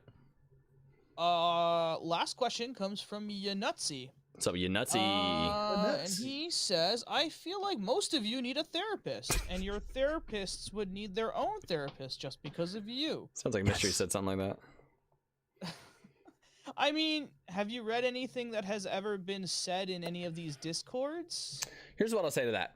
Whoa. I think that 99.99999% of the time, everybody's joking and having fun and saying things that you're not supposed to say because Yes. we're around people who are comfortable and we all know that it's a joke and it's okay to say it. Yes. That being said, Uh-oh. I think when you have a lot of really fun people, there's usually something a little bit off with them. And we have a lot of very fun people in this community, so there's probably a little bit something off about all of us. So collectively, it might look like we all need therapists. But really, I think we're all just having a really good time. I like it. That's my get out of therapy card. We're having fun. Like it. Interesting. Mystery, what do you think about that? Yunutsy seems concerned. Do you think he has I any don't. reason to be concerned? I don't think he should be too concerned in regards to that. For the most part, the way I've seen it and the way I understand it is usually, and this comes back to the whole communication thing that we spoke about earlier. Usually, if somebody does overstep the line, It gets addressed. 99% of the time, it does get addressed in some way or another. We make sure everything's okay. if it's not by, let's say, us, the hosts, it's either someone else in that situation is stepping up as well and saying like, okay, look, listen, like, this might have gone too far. Might want to backtrack a bit. Yeah.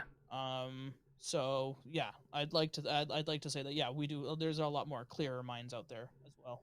Yeah. As much fun as we have and as crazy as things can get behind the scenes, we are very we are paying very close attention to making sure that everybody's having a good time. So there you go. It's good. There you go. But going to his question is, who would make the best therapist in this group? I feel like just Kylie would do a good job. Don't worry, she'll definitely tell you how fucked up you are. I don't know about that. Gonna go back to Twisted. Okay, so Twisted's the best therapist in this group. Just kidding, Kylie. You would make a great therapist. Twisted, the therapist of the group. Yeah. Okay, let's go. No, I would say I really think that if anybody was going to make like an actual good therapist who's in our group, I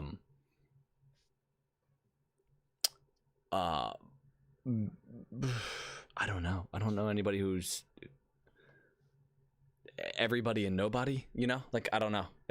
Whoever's, Twisted Shots. I'll go with Twisted Shots before I dig myself in a hole. All right, so I think the verdict's in. Emotional damage. Emotional damage. All right, is that all the questions there, Mystery? Yeah, that's all 11 questions today. That was great. Great, that's good. Twisted Shots, sir, thank you for being with us today. Oh, thank you. Thank you guys. I really enjoyed having you here. Can you remind everybody again where you're at, where they can find you? So it's easy. You just have to spell it correctly. TwiztedshotzTV TV. Twisted Shots TV. Yep. And they can find you on Twitch and on Twitter. Yep. I'm most active on Twitter right now, so everybody's on there. I'm talking on there a lot. I'm currently getting everything back up and going again, so I will be broadcasting on Twitch at some point again. But I've got a affiliate there that at the moment I'm just like, I need to be using this thing, so it's important. But yeah, there, and then on YouTube, which I did some stuff on YouTube too, but I've cleared everything off there. I just kind of wanted to make a fresh state. So. Yeah, I can understand that for sure. Yeah. After you've spent some time away, you kind of like to say, okay, let's reevaluate things. Where am I at? So. I'm literally doing that right now with YouTube. I'm looking at my YouTube and like there's stuff I want to do, and then stuff I'm like, well, I've already been doing this. What should I do here? And I think that I need to. YouTube's a whole new ball. You know what? I probably need to just play Halo a little bit more first, or something. Jesus Christ. Yeah, I haven't uploaded anything in almost 2 years, almost 3 years now, or whatever, on YouTube, and I feel like that's a whole new ball game as opposed to Twitch right now. Well, you know what? I definitely do need to reevaluate YouTube for sure too. I will say the one thing that I have been doing consistently that's been going well is TikTok. We are getting close to 1,000 followers. We consistently have 2 or 3 videos every single week that hit over 10,000, 20,000 views, sometimes close to 100,000. So I feel like we're doing good things over there on TikTok, and I'm having a fun time making those things, and encouraged by a lot of the community members for different ideas and stuff like that. So I will say, you know what, maybe I just need to keep focusing on one thing instead of spreading myself out. I have a habit of doing that. So you know what, I am probably doing okay, and I just got to keep focusing on that. Mystery, what do you got going on this week? Where can people find you? What are you up to? You can find me on twitch.tv/RealMistry. Tomorrow I will be continuing our campaign against Strahd in Dungeons & Dragons at around 9 p.m. Eastern Standard Time. And then after that, Friday, you'll either catch me either playing Halo 3 or continuing the Ghost Runner playthrough that I'll be playing through. Wow, that was kind of redundant. It's all good. But yeah, you can catch me there. And yeah, that's about it. That's as much as I got to share. Very cool. Join our Discord. You can find a link for it in the live chat. We do a live stream every week for this podcast, starting sometime between 9 o'clock and 9:30 every Wednesday night, 9 o'clock Eastern time. This week, we have a community night planned for Saturday night. That starts at 9 p.m. Eastern time. I am hosting that, so come hang out with me. And then on Sunday night in the Discord, we are watching the fourth episode of Attack on Titan for the current season. That is going to be at 9 p.m. Eastern time, hosted by Igayap. So if you're into anime or if you're into Attack on Titan, come hang out with us over there. Right now, we're just doing the new Attack on Titan episodes, but we've been talking about adding another anime in there to, you know, start watching some other things. So if you are into anime or if you have any ideas for that and you want to hang out with some people as we're all watching it together, I highly recommend these nights. It's a lot of fun. Right now there's like 3, 4, 5 of us who are there every week, and we just have a good time. So if you just want to find another reason to hang out, or if you want to watch some anime, then go ahead and hang out with us there Sunday night. Again, that's hosted by Igayap. Those are the 2 events that we have going on this week. Next week, registration for the 1v1 tournament ends by the next podcast. Right now we have 11, maybe 12, 13, 11 definitely, maybe 12 or 13 slots already filled of the 16 for this tournament. So if you're a listener of the podcast, if you're a community member, if you're in the Discord, if you're interested in being a part of, again, this is like a pillar event for our community. It's so much fun. You don't have to be competitive to play in this 1v1. The opening round is a lot of fun. It's very relaxed, laid back, kind of like a beer league kind of thing going on. Later on, it gets more competitive, but you know what? It's so much fun in the beginning when everybody's getting together. We do player profiles. You'll see an extra episode next week for the podcast where we're doing stuff about the tournament. So please consider registering. Right now, again, we have 16 slots that are need to be filled, and 11 of them have been filled. There might be a couple of people who are right there on the edge. So if you're thinking about it and you're just not so sure, do it. Do it, register, have some fun with us. Again, the 2 nights that you need to be available are February, I can't pronounce that, February 19th and the 26th. The opening round kind of happens based on your schedule whenever you're open, so you don't have to worry about specific dates for the beginning part of the tournament, but you do need those 2 dates down. Okay, so that's everything that I have here. Twisted Shots, is there anything else that you want to say before we close it out here? Thank you, man. This has been amazing. I haven't been active in something like this in over a year now for sure, so it's great to use this as a jumping point, and it makes me feel inspired to get my stuff together and get back going again, because I really do love this community a lot. And we have an amazing game that has got 10 years ahead of it, so let's just get together and just play, man. It's good times. Awesome. Well, I'm very excited to see what you do. Also, if you haven't already been thinking about it, I've seen in the chat there's a couple people who really want you to read some stories, Harry Potter, some other books, because they really love your voice. So, something to think about. I did voice reading for years. No way. Yeah. Really I was awesome. an audiobook producer for 5 years. Here. Really? And I did radio for 10. So yeah, that's the voice. That's what Wow, look at that. A lot. Can somebody like me, who has kind of like a naturally sort of like cringy, annoying, slight voice, like every voice? So anybody could have like a good every voice. voice. Really? Every voice. Well, how do you do There's that? an author, dude. There's an author out there for every voice in this world. They're looking for somebody. But I'm saying like my voice, would I be able to like adjust that in a way that sounds nicer? You could do it to whatever your liking is. Usually like when an author would say you need to pitch it a little bit more up or down, he's a little bit more masculine, a little bit more feminine, they're trying to show that type of a trait. But yeah, they wouldn't make you sound more squeaky or something, Right. So wow, really look at this. Yeah. Wow. And I don't know if that's a about, shot at me or not. No, it's not a shot at sakes. you. Your voice is fine, Mystery. Trust me. You're a celebrity. Yeah. What? No. All right, they cast people for every voice that's out there, so they absolutely need you. And where your talking voice is might not be where the normal voice is. Come on, guys, we can do this. Let's go. Exactly. Wow, you see what I'm saying? You can picture yourself all kinds of places. It's just emotional damage. I didn't realize that Twisted was really good at imitating. This fall, Real Mystery finds his voice. Little. That's funny. I love it. But yeah, you guys inspire me, and I just want to tell you thank you, because it just this is an affirmation that where I am going in the future is a good position here with what this community is doing. So yeah, I'm very excited to see what you do, and we'll be keeping an eye out for you. Stay in touch, all right? Thanks, man. Thank you. All right, guys, have a good rest of your night, and we'll see you next week for another episode of the Red Spartan Halo podcast. Bye-bye. Wow, I just played the wrong song, so let me try that again. Bye. Oh, which one did you play? Did you play the boss battle music or did you play the Pokemon Center music? It's the Pokemon Center. It's not actually Pokemon Center Mystery. It's definitely... No, you played the boss battle music first, didn't you? I did, yeah. Like the 37 seconds or whatever. 37 seconds. So, like, how quick was it? Was it just like, you know, like... half a second. Half a second? Yeah, it was pretty straight quick. to Pokemon music? I took care of it.